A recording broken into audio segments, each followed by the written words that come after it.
கர்த்தருடைய பரிசுத்த நாமத்திற்கு மகிமை உண்டாகட்டும். இந்த காலை வேளையில் தேவ சமூகத்துக்கு வந்திருக்கிற உங்கள் ஒவ்வொருவரையும், நேரலையில் இணைக்கப்பட்டிருக்கிற ஒவ்வொருவரையும் வானத்தையும் பூமியையும் படைத்த ஆண்டவராகிய இயேசுவின் நாமத்தில் அன்போடு நான் உங்களை வாழ்த்துகிறேன், உங்களை வரவேற்கிறேன். அற்புதரேஸ் ஊழியத்தின் சார்பாக உங்கள் அத்தனை பேருக்கும் லைவில் இருக்கிறவங்களுக்கு வாழ்த்துதலை நான் பதிவு செய்து கொள்கிறேன்.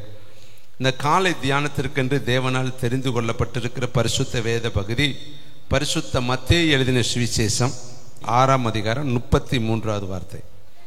முதலாவது தேவனுடைய ராஜ்யத்தையும் அவருடைய நீதியையும் தேடுங்கள், அப்பொழுது இவைகள் எல்லாம் உங்களுக்கு கூட கொடுக்கப்படும். கைத்தட்டி தேவனுக்கு ஒரு நன்றி சொல்லுவோமா?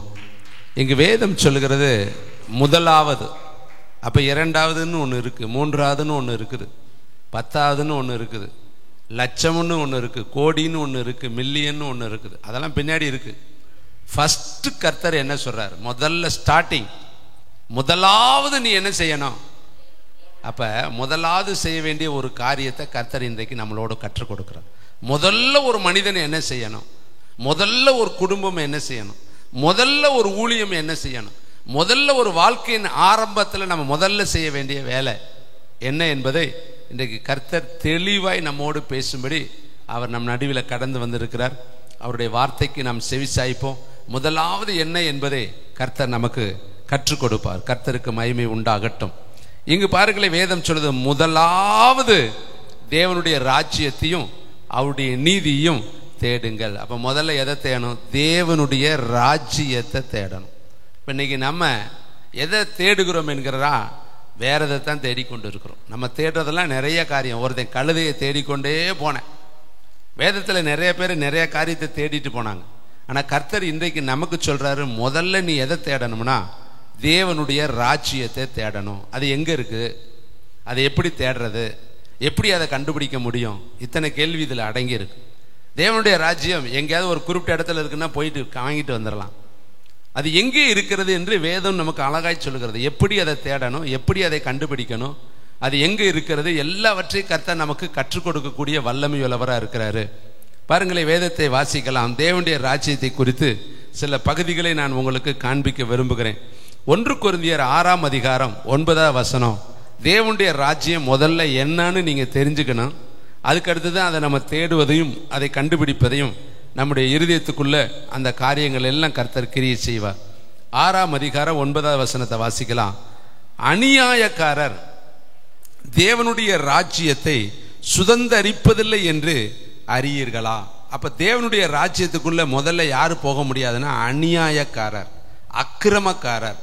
அதுல பட்டியலே சொல்றாரு யாரெல்லாம் உள்ள போக மாட்டாங்க. பக்கம் நம்பர் 231 புதிய ஏற்பாடு. தேவனுடைய ராஜ்யம் முதல்ல எப்படிப்பட்டது, அங்க யாரு இருப்பா, அதை நம்ம எப்படி தேடணும், எப்படிப்பட்டவங்க தேடணும்னு அங்க வசனம் சொல்லுது பாரு. அநியாயக்காரர் தேவனுடைய ராஜ்யத்தை சுதந்தரிப்பதில்லை என்று அறியீர்களா? வஞ்சிக்கப்படாதிருங்கள். யாரெல்லாம் உள்ள போக முடியாதா? வேசி மார்க்கத்தாரும். அப்ப தேவனுடைய ராஜ்யத்தை தேடுங்கன்னு சொன்னார் இல்லையா? அந்த ராஜ்யத்துக்குள்ள யாரு போக முடியாது? முதல்ல வேசி மார்க்கம் அப்படின்னா மனம் போல வாழ்ற, கண்ணு போன போக்குல, மனம் போன போக்குல, உணர்வு போன போக்குல, மிருகங்களை போல வாழ்ற. மிருகங்களுக்கு எப்படி கட்டுப்பாடு இல்லையோ அதுபோல இன்றைக்கு மிருக சுபாவமாய் வாழ்கிற மனிதர்களும் நிறைய பேர் கட்டுப்பாடு அற்றவர்களாய் வாழ்ந்து கொண்டு இருக்கிறாங்க. தேவன் நமக்கு கட்டுப்பாடு உள்ள ஒரு வாழ்க்கையை கொடுத்திருக்கிறார். ஏன்னா ஒவ்வொன்றுக்கும் ஒரு கட்டுப்பாடை கர்த்தர் வைத்திருக்கிறார். ஆவியானவருக்கு பேரே அவரை நம்மை கண்ட்ரோல் பண்ணுகிற ஆவியானவர். நீ நடக்க வேண்டிய வழியிலே உன்னை நடத்துகிற உன் தேவனாகிய கர்த்தர் நானே. ஆவியானவர் உன்னை கரெக்டா நடத்தி கொண்டு போவாராம். அவர் பாவத்தை குறித்தும் நீதியை குறித்தும் நியாய தீர்ப்பை குறித்தும் அந்த வசனத்தை சொல்லுங்க, கண்டித்து உணர்த்துகிறார். அப்ப அவர் யாரு? கண்டிக்கிற ஆவியானவர், கட்டுப்பாட்டின் ஆவியானவர், கண்ட்ரோலுக்குள்ள வைத்திருக்கிற ஆவியானவர். நம்மளா சுய இச்சையின்படி நம்ம போக முடியாது. பாருங்களே, குதிரைக்கு லகான் போட்டிருப்பாங்க, மேலே பார்த்தா கண்ணுக்கிட்ட போட்டிருப்பாங்க. அது சைடில் தான் பார்க்கும், ஆனால் அதுக்கு கண்ணில் லகான் போட்டு கரெக்டாக பார்க்க வைப்பான். நீ நேர்கொண்டு தான் பார்க்கணும், எதிர்கொண்டு தான் பார்க்கணும். உன்னுடைய திசையிலிருந்து ஆப்போசிட் திசையை தான் பார்க்கணும். நீ வாட்டில் கண்ணு சைடில் இருக்குன்னு எங்கேயுமே சுத்த விடக்கூடாது. அப்போ கண்ணை குறித்து அந்த குதிரைக்கு லகான் போட்டிருக்காங்க. ஏன்னா அப்போ தான் அது நேராக எதிரிகளுடைய பாளையத்தில் ஊடுருவி போகும்னு சொல்லி அதுக்கு கரெக்டாக கண்களுக்கு ஒரு பாதுகாப்பு பெல்ட் மாதிரி போட்டிருப்பாங்க. அருமையானவர்களே, இங்கு பாருங்க, இந்த தேவனுடைய ராஜ்யம் ஒரு நாள் வேசி மார்க்கத்தாருக்கு சொந்தமல்ல, விக்கிரக ஆராதனைக்காரர்களுக்கும் அது சொந்தமல்ல, விபச்சாரக்காரருக்கும் அது சொந்தமல்ல, சுய புணர்ச்சிக்காரர்கள், ஆண் புணர்ச்சிக்காரர்கள், திருடர்கள், பொருளாசைக்காரர்கள், வெறியர்கள், உதாசீனர்கள், கொள்ளைக்காரரும் தேவனுடைய ராஜ்யத்தை சுதந்தரிப்பது இல்லை. எவ்வளவு அழகா பவுலடிகள் கொரிந்து சபைக்கு எழுதுறார். இதுல ஒருவேளை நம்முடைய சுபாவங்கள் இதுல ஏதாவது ஒரு இடத்துல இருந்துச்சுன்னா நாமும் பரிதபிக்கக்கூடிய நபர்களாய் போயிடுவோம். ஒருவேளை இங்க பாருங்களே, பொருளாசை இருக்கலாம். பொருளாசை, அது பேர் பண ஆசை அல்லது பொருள்கள் மேல ஆசை. ஆகான் பாருங்க, ஒரே ஒரு பொருள் மேல ஆசைப்பட்டு அதனால கல்லெறிந்து செத்தான். அவன் நிமித்தம் தோல்விதான் இஸ்ரவேலர்கள் சந்தித்தார்கள். இதான் பொருள் ஆசை. ஒரு பொருள் மேல ஆசை, எதிர்ப்பாளர் மேல ஆசை. 3 ஆசை இருக்கக்கூடாது: பண ஆசை, பெண்ணாசை, பொன்னாசை. 3மே நம்முடைய வாழ்க்கையில மிகப்பெரிய ஆபத்து. இதனாலதான் யோவான் எழுதும்போது சொல்றாரு, உலக ஆசை அது தேவனுக்கு விரோதமான பகை என்று எழுதுறார். நம்முடைய வாழ்க்கையில இந்த பொருள் ஆசை. அடுத்து பாருங்களேன், வேதம் சொல்லுது வெறியரும். சில காரியத்துல வெறித்தன்மை, சில காரியத்தின் மேல விடா ஆழ்ந்த பற்று, சில காரியத்தின் மேல ஒரு மோகம். இதுதான் வெறித்தனம். ஒரு காரியத்துல அதையே அதில் மேலேயே ஒரு செயல்பாடு, வெறித்தனம். வெறியரும் உதாசீனர்கள், யாரையுமே மதிக்காத, யாரையுமே தூக்கி எறிஞ்சு பேசுறது, வார்த்தையால கொல்லுவது, எல்லாரையும் அற்பமா எண்ணுவது, தன்னை தவிர மற்ற எல்லாருமே இந்த உலகத்துல எப்படிப்பட்டவங்க? நம்மை விட அறிவில் குறைந்தவர்கள், செல்வத்தில் குறைந்தவர்கள், நம்மை விட படிப்பில் குறைந்தவர்கள். நம்ம தான் இந்த தேசத்துல பெரிய ஆளுன்னு சொல்லி ஏரோதின் ஆவியோடு இருந்தா வேதம் சொல்லுது, பெருமையுள்ளவர்களுக்கு தேவன் எதிர்த்து நிற்கிறார், தாழ்மையுள்ளவர்களுக்கு அவர் கிருபை அளிக்கிறார். ஏரோது அடிபட்டதுக்கு காரணம் பெருமை தான். தேவனுக்கு அவன் மகிமையை செலுத்தாதபடினால் தேவனுடைய தூதனானவர் அவனை அடித்தார். அவன் அந்த இடத்துல புழு புழுத்து செத்தான் என்று. ஒரே இடத்துல செத்து போனவே அவன் தாங்க. இன்னொரு இடத்துல பார்த்தா அனனியால் சப்பீரால் இன்ன நிலையிலே விழுந்து செத்தார்கள். காரணம், அவர்கள் தேவனிடத்துல பொய் சொன்னார்கள். வேதம் சொல்லுது, இவளுக்கு தானா விற்றீர்கள்னு கேட்டா, ஆமா இவளுக்கு தான் விற்றோன்னு பொய் சொன்னார்கள். துணிகரமான பொய், துணிகரமான பொய். தேவனிடத்துல, ஆவியானவரிடத்துல, பரிசுத்தாவினிடத்தில் பொய் சொல்லும்படி சாத்தான் உங்கள் இருதயத்தை நிரப்பினது என்ன? அப்ப நம்முடைய வாழ்க்கையிலையும் யோசித்து பாருங்க, துணிகரமான வார்த்தை, துணிகரமான வார்த்தைகள், இல்லாத ஒன்ன உள்ளது போல பேசுதல். அழகா சொல்றாரு, நியாய பிரமாணத்துல புரட்டி பேசக்கூடாது. தீமையை நன்மை என்றும் நன்மையை தீமை என்றும் சாதிக்கிறவர்கள், தவறை உண்மை என்று உண்மையை தவறு என்று சொல்லி சொல்லுகிறவர்கள். அதிக கூட்டம் சேர்ந்துட்டா உண்மையை பொய்யாக்கிற முடியாது. உண்மை உண்மைதான், பொய் பொய் தான். 10 பேர் சேர்ந்துக்கிட்டு சொன்னா உண்மை பொய்யாயிருமா? ஏசப்பா உயிர்த்தது உண்மை. இன்னைக்கு வரையும் யூதர்கள் பணத்தை கொடுத்து அவரை களவாய் கொண்டு போனாங்கன்னு சொல்லி ஒரு பொய்யை கட்டிவிட்டு அது இன்று வரையும் சொல்லப்பட்டு கொண்டிருக்கிறதா வேதத்தில் எழுதப்பட்டிருக்கு. ஒரு பொய்யை அவர்களா உருவாக்கினார். அந்த பொய் எவ்வளவு நாளைக்கு இருக்கும்? நீங்க வேதத்தில் பார்த்தீங்கன்னா அப்போஸ்தலர் எழுதுறாரு, மனிதனால் உண்டானதானால் அது ஒளிஞ்சு போகும், தேவனால் உண்டானதானால் அது ஒளித்து விட உங்களால் கூடாது. தேவனோடு போர் செய்கிறவர்களாய் காணப்படாதபடிக்கு இந்த மனிதனை குறித்து எச்சரிக்கையாக இருப்போம். மனுஷனால் உண்டான எல்லாமே ஒளிஞ்சிரும். தேவனால் உண்டானதுன்னா எந்த மனுஷனால் அதை ஒழிக்க முடியாது. ஏன்னா தொடங்கினவர் முடித்திடுவார், அவர் சொன்னதை செய்திடுவார். அப்ப தேவனுடைய ராஜ்யம் முதலாவது இப்படிப்பட்ட நபர்களுக்கு இல்லை என்று வேதம் சொல்லுது. நீ தேடணும். ஒருவேளை இப்படிப்பட்ட நபராக இருந்து தேடுனா கிடைக்காது. நல்லா கவனிக்கணும். இப்படிப்பட்ட சுவாபம் நமக்குள்ள இருக்கக்கூடாது. இன்னொரு நான் வாசிக்கிறேன், பெண் பிள்ளைகளாக இருக்கிறீங்க, நான் வாசிக்கிறேன். நீங்கள் அதுக்கு ஒவ்வொரு பாயிண்ட் நம்பர் போட்டுக்கிட்டு வந்தீங்கன்னா உங்கள் இருதயத்தில் நல்லா பதிந்துடும். இருதய பலகையில் எழுதி கொள்ளணும். முதலாவது எப்படி இருக்கணும்? வஞ்சிக்கப்படாது இருக்கணும். வஞ்சிக்கனா இப்படிப்பட்ட ஆவி நமக்குள்ள வந்து நம்மளை வஞ்சித்துரும். வேசி மார்க்கத்தார்கள், காலையில் ஒரு ட்ரெஸ்ஸு, மத்தியானம் ஒரு ட்ரெஸ்ஸு, காலையில் ஒரு சீவல், சாயந்தரம் ஒரு சீவல், பல ட்ரெஸ்ஸை போட்டுக்கிட்டு பிறருடைய இருதயத்தை தடுமாற பண்ணும்படியாக பிறர். வேதம் சொல்லுது, வேசி ஆழமான படுகுழி. விபச்சாரி வேற, வேசி வேற. விபச்சாரியோடைய சுபாவம் வேற, வேசியோடைய சுபாவம். வேசினா இடரல் படுத்தக்கூடியவர். பிறருக்கு இடரலா இருக்கிறவங்களுக்கு தான் எந்திர கல்லுன்னு ஆண்டவர் சொன்னார். விபச்சாரம் என்பது பாவம் செய்யறது, வேசித்தனம் என்பது பிறரை இடரல் படுத்துவது. பார்த்தீங்கன்னா அவங்களுடைய நடை உடையே மற்றவங்களை தடுமாற பண்ணும். பாருங்களேன், நீங்கள் வேதத்தில் பார்த்தீங்கன்னா யாக்கோப்புடைய மகளை பார்த்து அம்னோன்னு தடுமாறிட்டான். ஏன்னா இவளுடைய நடை உடை பாவனைகளை பார்த்து கடைசியில் பாருங்கள் அந்த ஊரே அழிஞ்சு போச்சு. அதனால சிமியோனும் லேவியும் கொலைகாரர்களாய் மாறினார். யாக்கோப்பு சொல்கிறாரு, என்னுடைய வாசனையை நீங்கள் கெடுத்துட்டீங்களேடா, நான் கடைசியில் இந்த இடத்துல இருக்க முடியாமலே போச்சேன்னு சொல்லி எவ்வளவு பெரிய போராட்டம் அந்த வீட்டுக்குள்ளே வந்துருச்சு பாரு. மகளும் கற்பழிக்கப்பட்டு 2 மகன்களுக்கு கொலைகாரன் ஆகி தேவையில்லாத ரத்தம் அங்கே நிறைய சிந்தப்பட்டு கடைசியில் அந்த ஊரை விட்டே அவன் அந்த இடத்த விட்டே வேதனையோடு திருட்டளவாய் ஓட வேண்டிய நிர்பந்தம். காரணம் வேதத்தில் சொல்லப்பட்டு புத்தியுள்ள ஸ்திரீ வீட்டை கட்டுவாள், புத்தி இல்லாத ஸ்திரீ வீட்டை இடிச்சு போடுவாள். அந்த வீட்டுக்கு இடிக்கும்படி அந்த ஒருத்தியோடைய நடதான காரணம். அவள் கரெக்டாக நடந்திருந்தாருனா, பெற்றோருக்கு அவள் கீழ்ப்படிந்து வீட்டில் இருந்திருந்தானா, அப்பா கிட்ட அனுமதி கேட்டுட்டு அவள் போயிருந்திருந்தா இந்த ஆபத்துகளுக்கு விளக்கப்பட்டிருக்கலாம். ஆனால் இதே இடத்துல இன்னொரு பக்கம் பார்த்தீங்கன்னா அப்பாவுடைய அனுமதியோடு போனவ தான் தாவீதோடைய மகள். அவளுடைய வாழ்க்கையை சூறையாடப்பட்டுச்சு. அப்போ அப்பா அனுமதி கொடுத்தா கூட சமயத்தில் சூறையாடக்கூடிய நபர்கள் இருந்தால் சூறையாடிடுவாங்க. அப்போ ரொம்ப கவனமாக இருக்கணும். ஏன்னா யாரை விழுங்கலாமோ என்று பிசாசு வகை தேடி சுற்றி திரியிறான். நாமளும் கூட பெண் பிள்ளையை வச்சிருக்கிறவங்க கண் கருவிழி போல பாதுகாத்து கொள்ளணுங்க. யாரையுமே இந்த உலகத்தில் நம்பக்கூடாது. நமக்கு தெரிந்த சொந்தக்காரங்க தானே, உறவினர்கள் தானே நினைக்கவே கூடாது. ஏன்னா இந்த உலகத்தில் மனுஷ அன்பு பொய். நாசில சுவாசம் உள்ள மனுஷனை நம்புவதை விட்டுவிடு, எண்ணப்படுவதற்கு அவன் எம்மாத்திரம். தாவீதுக்கு தான் சொந்த தன் மகன்கிட்ட தானே அனுப்புறோம்னு அவர் நினைச்சார். ஆனால் கடைசியில் என்னாச்சு? அவள் தீக்கரையாக்கப்பட்டா. அதன் நிமித்தம் அப்சலோம் கொலைகாரனாய் மாறினான். அதன் நிமித்தம் அவன் கொலை செய்யப்பட்டான். எவ்வளோ யோசித்து பாருங்க. இதுக்கெல்லாம் காரணம் பெண் ஆசை, பாவ ஆசை தான் தேவனுடைய பிள்ளைகளே. இங்கு பாருங்க வேதம் சொல்லுது, வேசி மார்க்கத்தாரும் விக்கிரக ஆராதனைக்காரரும். அப்படின்னா தேவனை ஒரு உருவத்தை கொண்டு தொழுது கொள்ளுதல். அவர் ஒரு நாளும் உருவத்துக்குள்ள அவர் வரமாட்டார். அவர் உருவத்துக்குள்ள நீங்க கட்டுப்படுத்தவே முடியாது. ஏனென்றால் அவர் முதல் கற்பனையிலே சொல்லிட்டார், என்னை அன்றி உனக்கு வேறே தேவர்கள் உண்டாயிருக்க வேண்டாம். மேலே வானத்திலும் கீழே பூமியிலும் உண்டானவைகளுக்கு ஒப்பான ஒரு சொரூபத்தையாகிலும் யாதொரு விக்கிரகத்தையாய் நீ உனக்கு உண்டாக்க வேண்டாம், அவைகளை நமஸ்கரிக்க வேண்டாம், அவைகளை சேவிக்கவும் வேண்டாம். ஏனென்றால் அதற்குள்ள அவர் இல்லை. அவர் எந்த ஒரு ரூபத்துக்குள்ளேயும் அவர் வரமாட்டார். ஏனென்றால் அவர் உன்னதமாய் ஆவியாய் இருக்கிற கர்த்தர். அவர் வேதம் சொல்லுது, கர்த்தரே ஆவியானவர். கர்த்தருடைய ஆவி எங்கேயோ அங்கே விடுதலை உண்டு. அவர் ஆவியாய் இருக்கிற தேவன். அப்ப அருமையான தம்பி தங்கச்சி, இங்க வேதம் சொல்லுது விக்கிரக ஆராதனை, அடுத்து விபச்சாரம், அடுத்து சுய புணர்ச்சி, ஆண் புணர்ச்சி, அடுத்து திருடர்கள், திருட்டு சுவாபம். சின்ன சின்ன பொருள், நம்ம ஒரு சின்ன பொருளை எடுத்துட்டாலும் திருட்டா பிறதாருன்னா 100% திருட்டு தாங்க. எந்த ஒரு பொருளையும் பிறருக்கு உண்டான யாது ஒன்றையும் எடுத்துக்கொண்டால் அதில் 10 கட்டளை ஒரு கட்டளை திருடாது இருப்பாயாக, பிறருடைய பொருளை எடுத்துக்கொள்ளாது இருப்பாயாகன்னு ஆண்டவர் எழுதி வைத்திருக்கிறார்.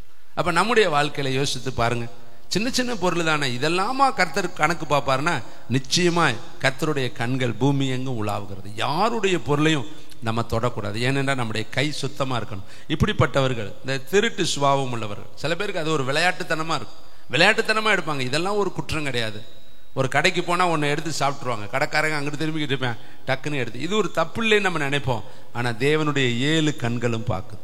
நான் காலையில் எந்திரிச்சோன்னே சொன்னேன், ஆண்டவரே நான் 2 கண்ணால உமா பார்க்கறேன், 7 கண்ணால நீங்க என்ன பார்க்குறீங்க.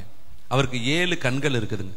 7 கண்களை உடைய தேவன். அவருடைய கண்கள்ல ஒவ்வொரு கண்ணிலையும் நம்ம கரெக்டா நிக்கணும். தேவனுடைய பிள்ளை சின்ன காரியத்துல கொஞ்சத்தில் உண்மையுள்ளவன் அநேகத்தில் நான் என்ன செய்வேன், அதிகாரியா வைப்பேன். அப்ப சின்ன ஒரு காரியத்துல நீ உண்மையா இருந்தேன்னா கர்த்தர் உன்னை நம்பி பெரிய காரியத்தை கொடுப்பார். இங்க வேதம் சொல்லுது பாருங்க, தேவனுடைய பிள்ளைகள் எப்படி இருக்கணுமா, திருடாதவர்களாய் இருக்கணும், பொருளாசை இல்லாதவர்களாய் இருக்கணும். அடுத்து பாருங்க வேதம் சொல்கிறது, கொள்ளைக்காரரும் தேவனுடைய ராஜ்யத்தை சுதந்தரிப்பது இல்லை. அப்ப இன்னைக்கு ஆண்டவர் சொல்லியிருக்காரு, தேவனுடைய ராஜ்யத்தை தேடுங்கள். தேடுறதுக்கு முன்னாடி யாரெல்லாம் உள்ள போக மாட்டாங்கன்னு தெரிஞ்சுக்கணுமா இல்லையா? தெரிஞ்சுக்கிட்டா தானே நம்ம தேட முடியும். இப்ப இந்த கேட்டகரி நம்மகிட்ட இருக்கவே கூடாது. நீ கையை அந்த வசனத்து மேல வச்ச, ஆண்டவர் இப்படிப்பட்ட சிந்தை எனக்குள்ள வரக்கூடாது. இதுல ஒரு சில பலவீனங்கள் நமக்குள்ள இருக்கு, அதை உணர்ந்து ஒத்துக்கணும். ஆண்டவரே சில பொருளை எங்களை அறியாமல் எடுத்துட்டு வந்துடுறோம், வேலைக்கு போற இடத்துல அல்லது பிரயாணம் பண்ணுகிற இடத்துல ஒரு சின்ன சின்ன காரியம், இது ஒரு மிஸ்டேக்கா என்னுடைய மனதில் இதுவரை படலை. ஆனால் இன்னைக்கு ஆண்டவர் நீ என்னோட பேசுகிறீர். எந்த ஒரு பொருளையும், ஒரு குண்டூசி, பிறருடைய குண்டூசி இருந்தாலும் நியாய தீர்ப்பு நாளில் அந்த குண்டூசி நிமித்தம் அது உனக்கு ஒரு பெரிய சேதாரத்தை உண்டாக்கும். அது உன்னுடைய ஆவிக்குரிய வாழ்க்கையில பெரிய பிரச்சனையை கொண்டு வரும். அதனால தயவு செய்து ஆண்டவர்கிட்ட ஒப்பு கொடுத்து, ஆண்டவரை எந்த ஒரு பொருளையும் பின்னும் பிறகுள்ள யாதொன்றையும் நான் இச்சையாது இருக்கணும். எனக்கு சுத்த இருதயத்தை தாரும், உம்மை போல பரிசு. அதனாலதான் சொல்றாரு, நான் பரிசுத்த ஆகையால் நீங்களும் உங்கள் நடக்க எல்லாவற்றிலும் பரிசுத்தராயிருங்கள். நீங்க தேவனுடைய ராஜ்யத்தை தேடும் பொழுது அப்பொழுதுதான் உங்களுக்கு கூட கொடுப்பார். முதல்ல இப்படியெல்லாம் நீங்க இருந்து தேடினா தான் உனக்கு கூட கொடுப்பார். அடுத்து தேவனுடைய ராஜ்யத்தை குறித்து இன்னும் ஒரு வசனம் சொல்லுகிறதே நான் உங்களுக்கு வாசிக்கிறேன். ரோமர் 14:17. இதெல்லாம் தெரிந்து கொண்டு அதை எப்படி தேடுவது என்பதை நாம் பார்க்கலாம். ரோமர் 14:17. தேங்க்யூ வண்டர்ஃபுல் தி ஹோலி ஸ்பிரிட். தேவனுடைய ராஜ்யம் சொல்லுங்க பார்க்கலாம், புசிக்கிறதும் குடிக்கிறதும் அல்ல, அது நீதியும் சமாதானமும் பரிசுத்த ஆவியினால் உண்டாகும் சந்தோஷமுமாய் இருக்கிறது. தேவனுடைய ராஜ்யம் புசிக்கிறதும் குடிக்கிறதும் அல்ல. எங்க பார்த்தாலும் இன்னைக்கு பார்த்தா பார்ட்டி தான். எங்க பார்த்தாலும் கூப்பிடும் பொழுதே சொல்லுவாங்க பார்ட்டி இருக்குது வந்துரு. ஒரு திருமண வீடா கேட்கறாங்க பார்ட்டி இருக்கா. ஒரு என்ன ஃபங்க்ஷன், நல்ல ஃபங்க்ஷன் கூட வைக்கிறாங்க. கேட்டா அவங்களோட பேர் போட்டிருக்கிறவ பார்த்தா நல்ல தலைப்பெல்லாம் பார்த்தா பயங்கரமா இருக்கு. அந்த தலைப்புல பார்த்தா பார்ட்டி இருக்கு. என்ன பார்ட்டி? ஆபாசமான பார்ட்டி. எல்லாம் குட்டிதான். மதுபானம் அமளி பண்ணும். அது பார்த்தா பாத்திரத்துல பல பல பல பலன்னு இருக்கும். ஆனால் அதுவோ உன் ஈரலை பிளக்கும். அதுல மயங்கினவன் ஒருவனுமே வந்து சேர்ந்ததில்லைன்னு சொல்லப்படுது. யாருக்கு வேதனை, யாருக்கு துக்கம், யாருக்கு கலங்கின கண்கள், காரணமில்லாத வேதனை யாருக்குன்னு எழுதிக்கிட்டே போறார். மதுபானம் இருக்கும் இடத்தில் குடியிருக்கிறவங்களுக்கும் அதை நாடுகிறவர்களுக்கும் தானே. ஏசாயால எழுதுறாரு, மதுபானத்தை நாடுகிறவனுக்கு ஐயோ ஐயோ ஐயோன்னு எழுதுறாரு. சாராயத்தை நாடி சாராயத்தை குடிக்க வீரராய் இருக்கிறவர்கள். அதுலயும் பாத்தீங்கன்னா கலந்து குடிக்கிறப்ப அதுல என்ன சொல்லி சேர்த்து சொல்லி அவங்கெல்லாம் பார்த்தா அதுல ஒரு வீர செயலா தெரிறாங்க. ஆனா அது வேதம் சொல்லுது ஐயோன்னு என்ன வேதத்துல எழுதப்பட்டிருக்கு. இதை கேட்கிற தம்பி தங்கச்சி தாயே தகப்பனே, ஒருவேளை நேரலையில் நிறைய பேர் பார்க்கலாம் இந்த சுவாபம் உள்ளவர்கள்.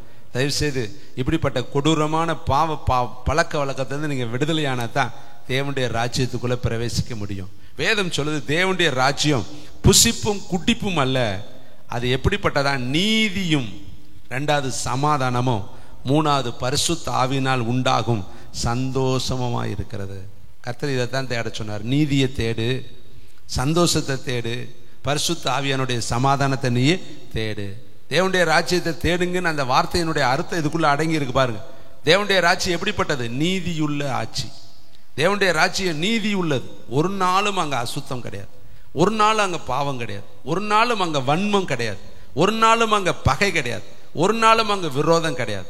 அவரு அடிச்சவங்களையும் நேசிக்கிறார். வேதம் சொல்கிறது தாங்கள் செய்கிறது இன்னதென்று அறியாமல் செய்கிறார்களே பிதாவே இவர்களுக்கு மன்னியும். ஒரு கன்னத்துல அடிச்சா இன்னொரு கன்னத்தை காண்பிக்க சொன்னார். 1 மைல் தூரம் கூப்பிட்டா 2 மைல் தூரம் போங்கன்னார். வஸ்திரத்தை கேட்டா உள்ள ஆடையும் கலட்டி கொடுங்கன்னு சொன்னார். சபிக்கிறவனை ஆசீர்வதிங்க, துன்பப்படுத்துறவனுக்காக ஜெபம் பண்ணுங்க, விரோதிக்கிறவர்களுக்காகவும் உங்களை துன்பப்படுத்துறவர்களுக்காகவும் நீங்க வேண்டிக் கொள்ளுங்க, ஜெபிங்க, அவங்களை ஆசீர்வதிங்கன்னு கர்த்தர் சொல்லி இருக்கிறார். இதுதான் கிறிஸ்துவனுடைய உண்மையான அன்பு, உண்மையான தன்மை. அவருடைய இருதயத்தை தான் அவர் சொல்றார். என் நாமத்து நிமித்தம் நீங்க தூசிக்கப்பட்டீங்கன்னா சந்தோஷப்பட்டு களி கூறுங்கள், பரலோகத்துல உங்க பலன் மிகுதியா இருக்கு. பொய்யாய் சொல்றாங்களா? அபாண்ட குற்றம். நீங்க நிறைய பேர் என்கிட்ட சொல்றது, நாங்க செய்யாததை செஞ்சோம்னு சொல்றாங்க, எடுக்காததை எடுத்தோம்னு சொல்றாங்க, அபாண்டமா குற்றம் சொல்றாங்க. இல்லவே இல்லை, அது உண்மையே கிடையாது. ஆனா முழுக்க முழுக்க ஒரு அபாண்டமான சொல்றாங்களே, அது எப்படி பிரதர் சகித்து கொள்றது, ஏற்றுக்கொள்றது? இல்லாத ஒன்றை என் மேல சொன்னா எப்படிங்கன்னு. ஆனா வேதம் அது சொல்லுதே, உலகத்துல உனக்கு உபத்திரவம் உண்டு, இப்படிப்பட்ட உபத்திரவத்தை சகிக்க நீங்கள் நியமிக்கப்பட்டிருக்கிறீங்க. என் நாமத்து நிமித்தம் பொய்யாய் குற்றச்சாட்டுவார்களானால் நீங்க சந்தோஷப்படுங்க. என் நாமத்து நிமித்தம் பகைக்கப்பட்டீங்கன்னா சந்தோஷப்படுங்க, பரலோகத்தில் உங்கள் பலன் மிகுதியாயிருக்கும். அப்ப தேவனுடைய ராஜ்யம் புசிப்பும் குடிப்பும் அல்ல. ஒரு நாள் அங்க கண்ட மாதிரி ஆட்கள் உள்ள போக முடியாது. இதான் ஆடுறதும் பாடுறது, கூத்தடிக்கிறது, கும்மாளம் போடுறதும், அங்க போய் டான்ஸ் போடுறதெல்லாம் கிடையவே கிடையாது. அது பரிசுத்தமுள்ள ஒன்று, பரிசுத்த ஆவியானவருடைய அசைவாடுதல் இருக்கிற ஒன்று. அந்த ஆட்டத்துல கூட பரிசுத்த ஆவியானவருக்கு ஏற்றபடி ஆடணும். இன்னைக்கு பார்த்தா ஆட்டம்லாம் பயங்கரமா இருக்கு. சினிமா ஆக்டரும் இன்னைக்கு பார்த்தா ஆராதனை ஆக்டரும் ரெண்டும் ஒன்னா இருக்காங்க. எதுன்னே தெரியல. அங்க இருக்கிற ஆக்டரு அங்க சினிமா திரையில இருக்காரு, இங்க இருக்கிற ஆக்டரு எங்க இருக்கிறாரு? ஸ்டேஜில் நிற்கிறார். ரெண்டுமே ஒரே மாதிரி இருக்கு. ஒரே விசில், ஒரே கட்சி பாட்டம், ஒரே குத்தாட்டம், ரெண்டுமே பார்த்தா ஒரே மாதிரி இருக்கு. ஆவியானவர் அசைவாட மாட்டார் தேவனுடைய பிள்ளைகள். பரிசுத்த ஆராதனை என்பது அது வித்தியாசமாக இருக்கும். பார்த்தாலே தெரியும், பக்தி பரவசம் உருவாக்கும். அது கண்களில் தண்ணி வர விசிலடிக்க வைக்காது. ஆவியானவர் இடத்துல விசிலாம் இருக்காது. அது குத்தாட்டம் போடுறது தான். ஆவியானவர் வந்தால் உள்ளம் உடையும். ஆவியானவர் வந்தால் இருதயம் நடுங்கும். ஆவியானவர் வந்தால் உதடுகள் தானாய் துதிக்கும். இந்த ஆவியானவர் வந்தால் யாரும் உங்களை போய் என்கரேஜ் பண்ணி கையை தட்டு காலை தட்டு குதி வாயத்தர அப்படிலாம் சொல்ல தேவையில்லை. ஆவியானவர் வந்தால் நீ தானா செயல்படுவ. பாருங்க, சப்பானி மேலே ஆவியானவர் இறங்கினார். அவனா எழுந்தான், குதிச்சான், நடனமாடினான், துதிச்சுக்கிட்டே ஓடினான். பவுலும் சீலாவை அடிச்சு நார் பிரித்து தொழுமரத்தில் மாட்டி வச்சிருக்காங்க. ஆவியானவருடைய பிரசனை இறங்கினது. அவர்கள் துதித்தார்கள், பாடினார்கள். சிறைச்சாலையின் அஸ்திபாரங்கள் அசைந்தது. சிறையின் கட்டுகள் எல்லாம் அவிழ்க்கப்பட்டது. அவர்கள் கேட்குறாங்க, ஆண்டவன் மாறே ரட்சிக்கப்பட நாங்கள் என்ன செய்? இதுதாங்க பரிசுத்த ஆவியானுடைய பிரசனம். பவுலு பரணப்பா எல்லாரும் உபவாசம் பண்ணி அவர்கள் ஜெபிக்கிற வேளையில் ஆவியானவர் இறங்கி, நான் அழைத்த ஊழியத்திற்கு அவர்களை பிரித்து விடு என்று சொன்னார். அப்போ உண்மையான ஆராதனை நடக்கிற இடத்துல ஆவியானவர் இறங்குவார், அவர்களை ஊழியத்துக்கு பிரித்து எடுப்பார் தேவனுடைய பிள்ளைகளை. இங்கு வேதம் சொல்லுது, பரிசுத்த ஆவியானவர் இருக்கிற இடத்துல தேவ சமாதானம் இருக்கும், தேவனுடைய சந்தோஷம் இருக்கும், இருதயம் நிரம்பும், முகக்கலைகள் மாறும், உங்கள் இருதயம் காண்டாமிருகத்துக்கொத்த பலத்தினால் நிரம்பும், உங்கள் ஆவி புத்துணர்ச்சி உண்டாகும், உங்கள் ஆவிக்குரிய வாழ்க்கையில் ஒரு மறுமலர்ச்சி வரும். இதுதான் தேவனுடைய ராஜ்யத்தின் சந்தோஷம். அங்கே புசிப்பும் இல்லை, குடிப்பும் இல்லை. இங்கே பாருங்க, 3 நாள் பாஸ்டிங்லாம் இருந்திருக்கிறோம். 3 நாள் பார்த்தோன்னா காண்டாமிருகத்துக்கொத்த பலத்தாக இருக்கும். எத்தனை நாள் பாஸ்டிங் இருந்து ஜெபம் பண்ணாலும் பலன் குறையாது. காரணம், அது உன்னதத்திலிருந்து இறங்கி வந்தக்கூடிய அனுரோதயமான பலன். கைத்தட்டி கர்த்தருக்கு நன்றி சொல்லுங்க. கர்த்தருக்கு காத்திருக்கிறவர்களோ புது பலன். அது இங்க இருக்கிற பலன் கிடையாது, அது உன்னதத்திலிருந்து இறங்கி வருகிற பலன். அந்த உன்னத பலன் இறங்கும் பொழுது அது காண்டாமிருகத்துக்கு ஒத்த பலன் போல இருக்கும். அடுத்து பாருங்க, தேவனுடைய ராஜ்யத்தை குறித்து கர்த்தருடைய வார்த்தை சொல்லுகிறது. லூக்கா புஸ்தகம் 17ஆம் அதிகாரம் 20வது வார்த்தை. எல்லாரும் எடுத்து வாசிக்கலாம். லூக்கா 17ஆம் அதிகாரம் 20வது வார்த்தை. Thank you wonderful the Holy spirit. தேவனுடைய ராஜ்யம் எப்பொழுது வரும் என்று கேட்கிறவங்க சொல்றாங்க. பரிசேயர் அவரிடத்தில் கேட்ட பொழுது அவர்களுக்கு அவர் பிரதியுத்தரமாக, தேவனுடைய ராஜ்யம் பிரத்யட்சணமாய் வராது, இதோ இங்கே என்றும் இதோ அதோ அங்கே என்றும் சொல்லப்படுவதற்கு ஏது விராது. பக்கத்தில் சொல்லுங்க, இதோ தேவனுடைய ராஜ்யம் உங்களுக்குள், கைத்தட்டுங்க, இருக்கிறதே. எங்க இருக்குது? ராஜ்யமே உங்களுக்குள்ளதாங்க இருக்கு. ஆவியானவர் எங்கேயோ அங்கதாங்க தேவனுடைய ராஜ்யம். வேதம் சொல்லுது, நீங்கள் பரிசுத்த ஆவியானவருடைய ஆலயமாய் இருக்கிறீர்கள். ஒருவன் தேவனுடைய ஆலயத்தை கெடுத்தால் அவனை தேவன் கெடுப்பார். தேவனுடைய ஆலயம் பரிசுத்தமாக இருக்கிறது, நீங்களே அந்த ஆலயம். பக்கத்தில் பார்த்து சொல்லுங்க, நீங்க ஒரு ஆலயம் சிஸ்டர். உங்களுக்குள்ள வெளிப்பிரகாரம் இருக்கு, உட்பிரகாரம் இருக்கு, அடுத்து மகா பரிசுத்த ஸ்தலம் இருக்கு. உங்களுக்குள்ள ஆவியானவர் அசைவாடி கொண்டு இருக்கிறார். ஆதி அப்போஸ்தலர் மேல ஆவியானவர் வந்து இறங்கினாரு. பற்பல பாஷைகள், பற்பல பாஷைகள், பற்பல பாஷைகள். அங்க இருக்கிற எலாமத்தியர், மேதியரும், மெசொப்பொத்தேமியா நாட்டுக்காரர், அங்க இருக்கிறவங்க எல்லாம் கேட்கிறாங்க, இது எப்படி ஆகும்? இது எப்படி ஆகும்?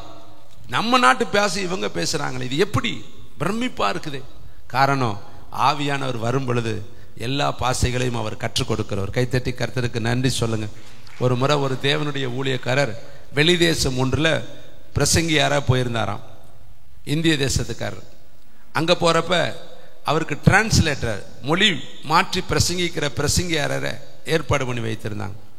ஆனா அந்த பிரசங்கியாரு, அந்த மொழி மாற்றி பிரசங்கிக்கிறவர் இயேசு கிறிஸ்துவினுடைய முழுமையான ரட்சிப்பை பெறாதவர், சும்மா டிரான்ஸ்லேட்டர். அவரை கொண்டு வந்து டிரான்ஸ்லேட்டரை மொழி மாற்றி பேசக்கூடியவராய் வைத்துட்டாங்க. இப்ப இந்த பிரசங்கியார், இயேசு மரித்தார், இயேசு உயிர்த்தார், இயேசு இருக்கிறார், இப்பொழுது இருக்கிறார்னே அந்த மொழி டிரான்ஸ்லேட் பண்ணக்கூடியவர் சொன்னாரா, நான் இதை நம்ப முடியாது, நான் சொல்ல மாட்டேன், எனக்கு இவ்வளவுலாம் நம்பிக்கை கிடையாதுன்னு சொல்லி இறங்கி போயிட்டார். இப்ப இங்கிருந்து போனவருக்கு என்ன பண்றதுன்னு தெரியல, மற்றவங்களுக்கு மொழி தெரியல. இந்த சூழ்நிலை என்ன பண்றது? அவர் நம்ப மாட்டேங்கிறாரு நான் சொல்ற பிரசங்கத்தை, அதனால சொல்ல மாட்டேங்கிறாரு. இப்ப என்ன பண்றது? ஆண்டவரிடத்தை பார்ப்பாரு. ஆண்டவரே, நான் சொல்ற வார்த்தையை அவன் சொல்ல மாட்டேங்கிறார். அந்த ஊழியக்காரர் அவர் வந்து எனக்குள்ள இருக்கிற அந்த விசுவாசம் அவருக்குள்ள இல்லை, அதனால நான் சொல்ற வார்த்தையை அவர் சொல்ல மாட்டேங்கிறார். உயிர்த்தார், எழும்பினார், இருக்கிறாருங்கிறத அவரால் ஏற்றுக்கொள்ள முடியல. எப்பயோ ஒரு நாள் வந்தாருன்னு நம்புறாரு, ஆனால் இப்போ இருக்கிறாருங்கிறது அவருக்கு நம்பிக்கை இல்லை. எனக்கு நீங்கள் இப்போ இக்கட்டான சூழ்நிலை வேதம் சொல்லுதே, ஆபத்து காலத்தில் அனுகூலமான துணையாளர்னு எழுதி வச்சிருக்கிறீங்களே, என்னை நோக்கி கூப்பிடு நான் உனக்கு மறு உத்தரவு தருவேன்னு வேதத்தில் எழுதி வச்சிருக்கிறீங்க இல்லையா, இப்போ எனக்கு நீங்கள் எப்படி உதவி செய்வீங்கன்னு, ஹெல்ப் பண்ணுவீங்கன்னு கேட்டார். ஆவியானவர் பக்கத்தில் நின்று சொன்னாரா, நீ பேசு, நான் டிரான்ஸ்லேட்டராக நான் நிற்கிறேன். எல்லா ஜனங்கள், இதில் எத்தனை மொழி ஜனங்கள் வந்திருந்தாலும், இன மக்கள் வந்திருந்தாலும் அவர்களுடைய மொழியில் அந்த சப்தம் கேட்கும், நான் அதை செய்வேன். நீ எப்பொழுதும் போல பேசினாராம். பிரசங்கிக்காரன் இவர் சொந்த பேசினார், சொந்த மொழியில் பேசினார். ஆனால் கூட்டத்தில் பல மொழி பேசுகிற மக்கள் இருந்தாங்க. ஹிந்தி, மலையாளம், உருது, கன்னடம், ஜப்பானி, இன்னும் இருக்கக்கூடிய அமெரிக்க உச்ச மக்கள், இங்கிலாந்துக்காரங்க, உலகத்தில் எல்லா மொழிக்காரர்களும் இருந்தாங்க. ஆனால் இந்த சப்தம் ஆடியோவில் போகும் பொழுது அவர்களுக்கு ஏற்ற மொழியில் அவர்களுக்கு கேட்டுச்சான். கைத்தட்டி கர்த்தருக்கு சகலத்தையும் செய்ய வல்லவர், தேவரீர் செய்ய நினைத்தது தடைப்படாது. தேவன் வல்லமை உள்ளவருங்க. உனக்கு சமயத்துக்கு ஏற்ற மாதிரி உதவி செய்வாருங்க. யாரை கொண்டாலும் உதவி செய்வாருங்க, எப்படியாயிலும் உதவி செய்வாருங்க. விசுவாசம் என்பது நம்பப்படுகிறவர்கள் உறுதி. நீ நம்பணுங்க. நான் இருக்கக்கூடிய ஒரே ஒரு பிளஸ் பாயிண்ட் என்ன தெரியுமா, நம்பிக்கை உடைய சிறைகளே கர்த்தரிடத்தில் திரும்புங்க, ரெட்டிப்பான நன்மையை தருவார். இன்றைக்கே அவர் தருவார். கண்மலை மேலே ஏறி நின்னுக்க. எப்படி வரும்? காற்று வராது, மழை வராது, ஆனால் என் தேவையை கர்த்தர் சந்திப்பார். என் பள்ளத்தாக்கெல்லாம் நிரம்பும். நிச்சயமா கர்த்தர் எனக்கு உதவி செய்வார். அவர் எங்கோ நான் இருக்கிறவரை தொழுது கொள்ளல, என் அருகில் இருக்கிறவர், எனக்குள் இருக்கிறவர், என்னை விட்டு விலகாதவர், தாய் மறந்தாலும் என்னை மறக்காதவரைத்தான் நான் தொழுது கொள்கிறேன். அவரோடு ரியலியா வாழ்றதாங்க கிறிஸ்தவ வாழ்க்கை. எங்கேயோ ஒரு இருக்கிறவர்கிட்ட வாழல, நம்மளோடு இருக்கிறவர். கைத்தட்டி கர்த்தருக்கு நன்றி சொல்லுங்க. வேதம் சொல்லுது பாருங்க, தேவனுடைய ராஜ்யம் எப்பொழுது வரும்னு கேட்கிறாங்க. அது அங்கு என்றும் இதோ இங்கு என்று சொல்லப்படாது. தேவனுடைய ராஜ்யம் உங்களுக்குள் இருக்கிறதே. பக்கத்தில் பார்த்து சொல்லுங்க, உனக்குள்ள தேவனுடைய ராஜ்யம் இருக்கு. அதை கரைப்படுத்திடாத, அதை பிழைப்படுத்திடாத, அதை பலவீனப்படுத்திடாத, அதை உன்னை விட்டு வெளியேறும்படி நீ கிரியை செஞ்சிடாத. நீ தான் அந்த தேவனுடைய ராஜ்யத்தை உனக்குள்ளே நீ பாதுகாத்து கொள்ளணும். தேவனுடைய ராஜ்யம் எப்படி? பரிசுத்த ஆவியினால் உண்டான சந்தோஷம், அது நீதியும் எப்படி இருக்கு, சமாதானமும். அப்போ உனக்குள்ள எப்பொழுதுமே நீதி இருந்துச்சுன்னா தேவ ஆவியானவர் உனக்குள்ள இருக்கிறார்னு அர்த்தம். உனக்குள்ள எப்பயுமே உன் சமாதானத்தை காத்துக்கொள். கர்த்தர் சொல்லிட்டு போயிருக்காரு, சமாதானத்தை வைத்து போகிறேன், என்னுடைய சமாதானத்தையே நான் உங்களுக்கு தருகிறேன். ஏசப்பாவுக்கு அருமையான ஒரு பெயர், சமாதான காரணர். ஏசப்பா இருக்கிற இடம் எப்பொழுதுமே சமாதானமா இருக்குங்க. சீசர்கள் பூட்டின வீட்டுக்குள்ள பாருங்க, எவ்வளவு நம்பிக்கையுடைய சீசர்கள் வீட்டை இருக்க பூட்டிக்கிட்டு உள்ள உட்கார்ந்து இருக்கிறாங்க.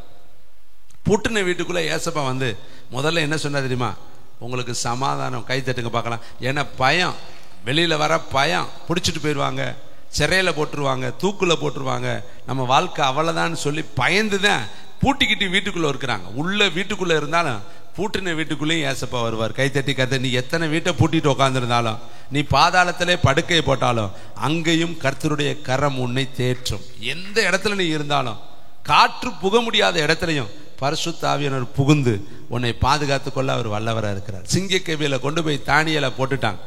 ஆனா ராஜா ஒரு வார்த்தை சொன்னார், இடைவிடாமல் ஆராதிக்கிற தேவன் உன்னை தப்புவிப்பார்னு சொல்லி. அவனுக்கு கூட நம்பிக்கை இருந்துச்சு. அவனுக்கு தெரியுது, தானியேல் இடைவிடாமல் தேவனை ஆராதிக்கிறவன், 3 வேளையும் கர்த்தரை ஆராதிக்கிறவன். உள்ள தூக்கி போடுறேன், நிர்பந்தத்துல தான் தூக்கி போட்டான், வேற வழி இல்லாம சட்டம் போட்டுட்டோமே, கையெழுத்து போட்டுட்டோமேன்னு தூக்கி உள்ள போடுறேன். ஆனா அவனுக்கு ஒரு அசைக்க முடியாத நம்பிக்கை அவனுக்கு இருந்துச்சு, ராஜாவுக்கு. நீ இடைவிடாமல் ஆராதிக்கிற தேவன் உன்னை தப்புவிப்பார்னு சொல்லி தூக்கி போட்டான். அடுத்த நாள் வந்து கேட்கிறேன், தானியேலே ஜீவனுள்ள தேவனுடைய தாசனேன்னு கூப்பிட்றப்ப அவன் சொல்றான், ராஜா நான் உனக்கும் ஒரு அநியாயம் பண்ணல, யாருக்கும் ஒரு அநியாயம் பண்ணல, கர்த்தர் தம்முடைய தூதனை அனுப்பி சிங்கங்களின் வாய்களுக்கு என்னை தப்புவித்தார். கைத்தட்டி கர்த்தருக்கு நன்றி சொல்லுங்க. அந்த தேவன் இன்றைக்கும் இருக்கிறார்.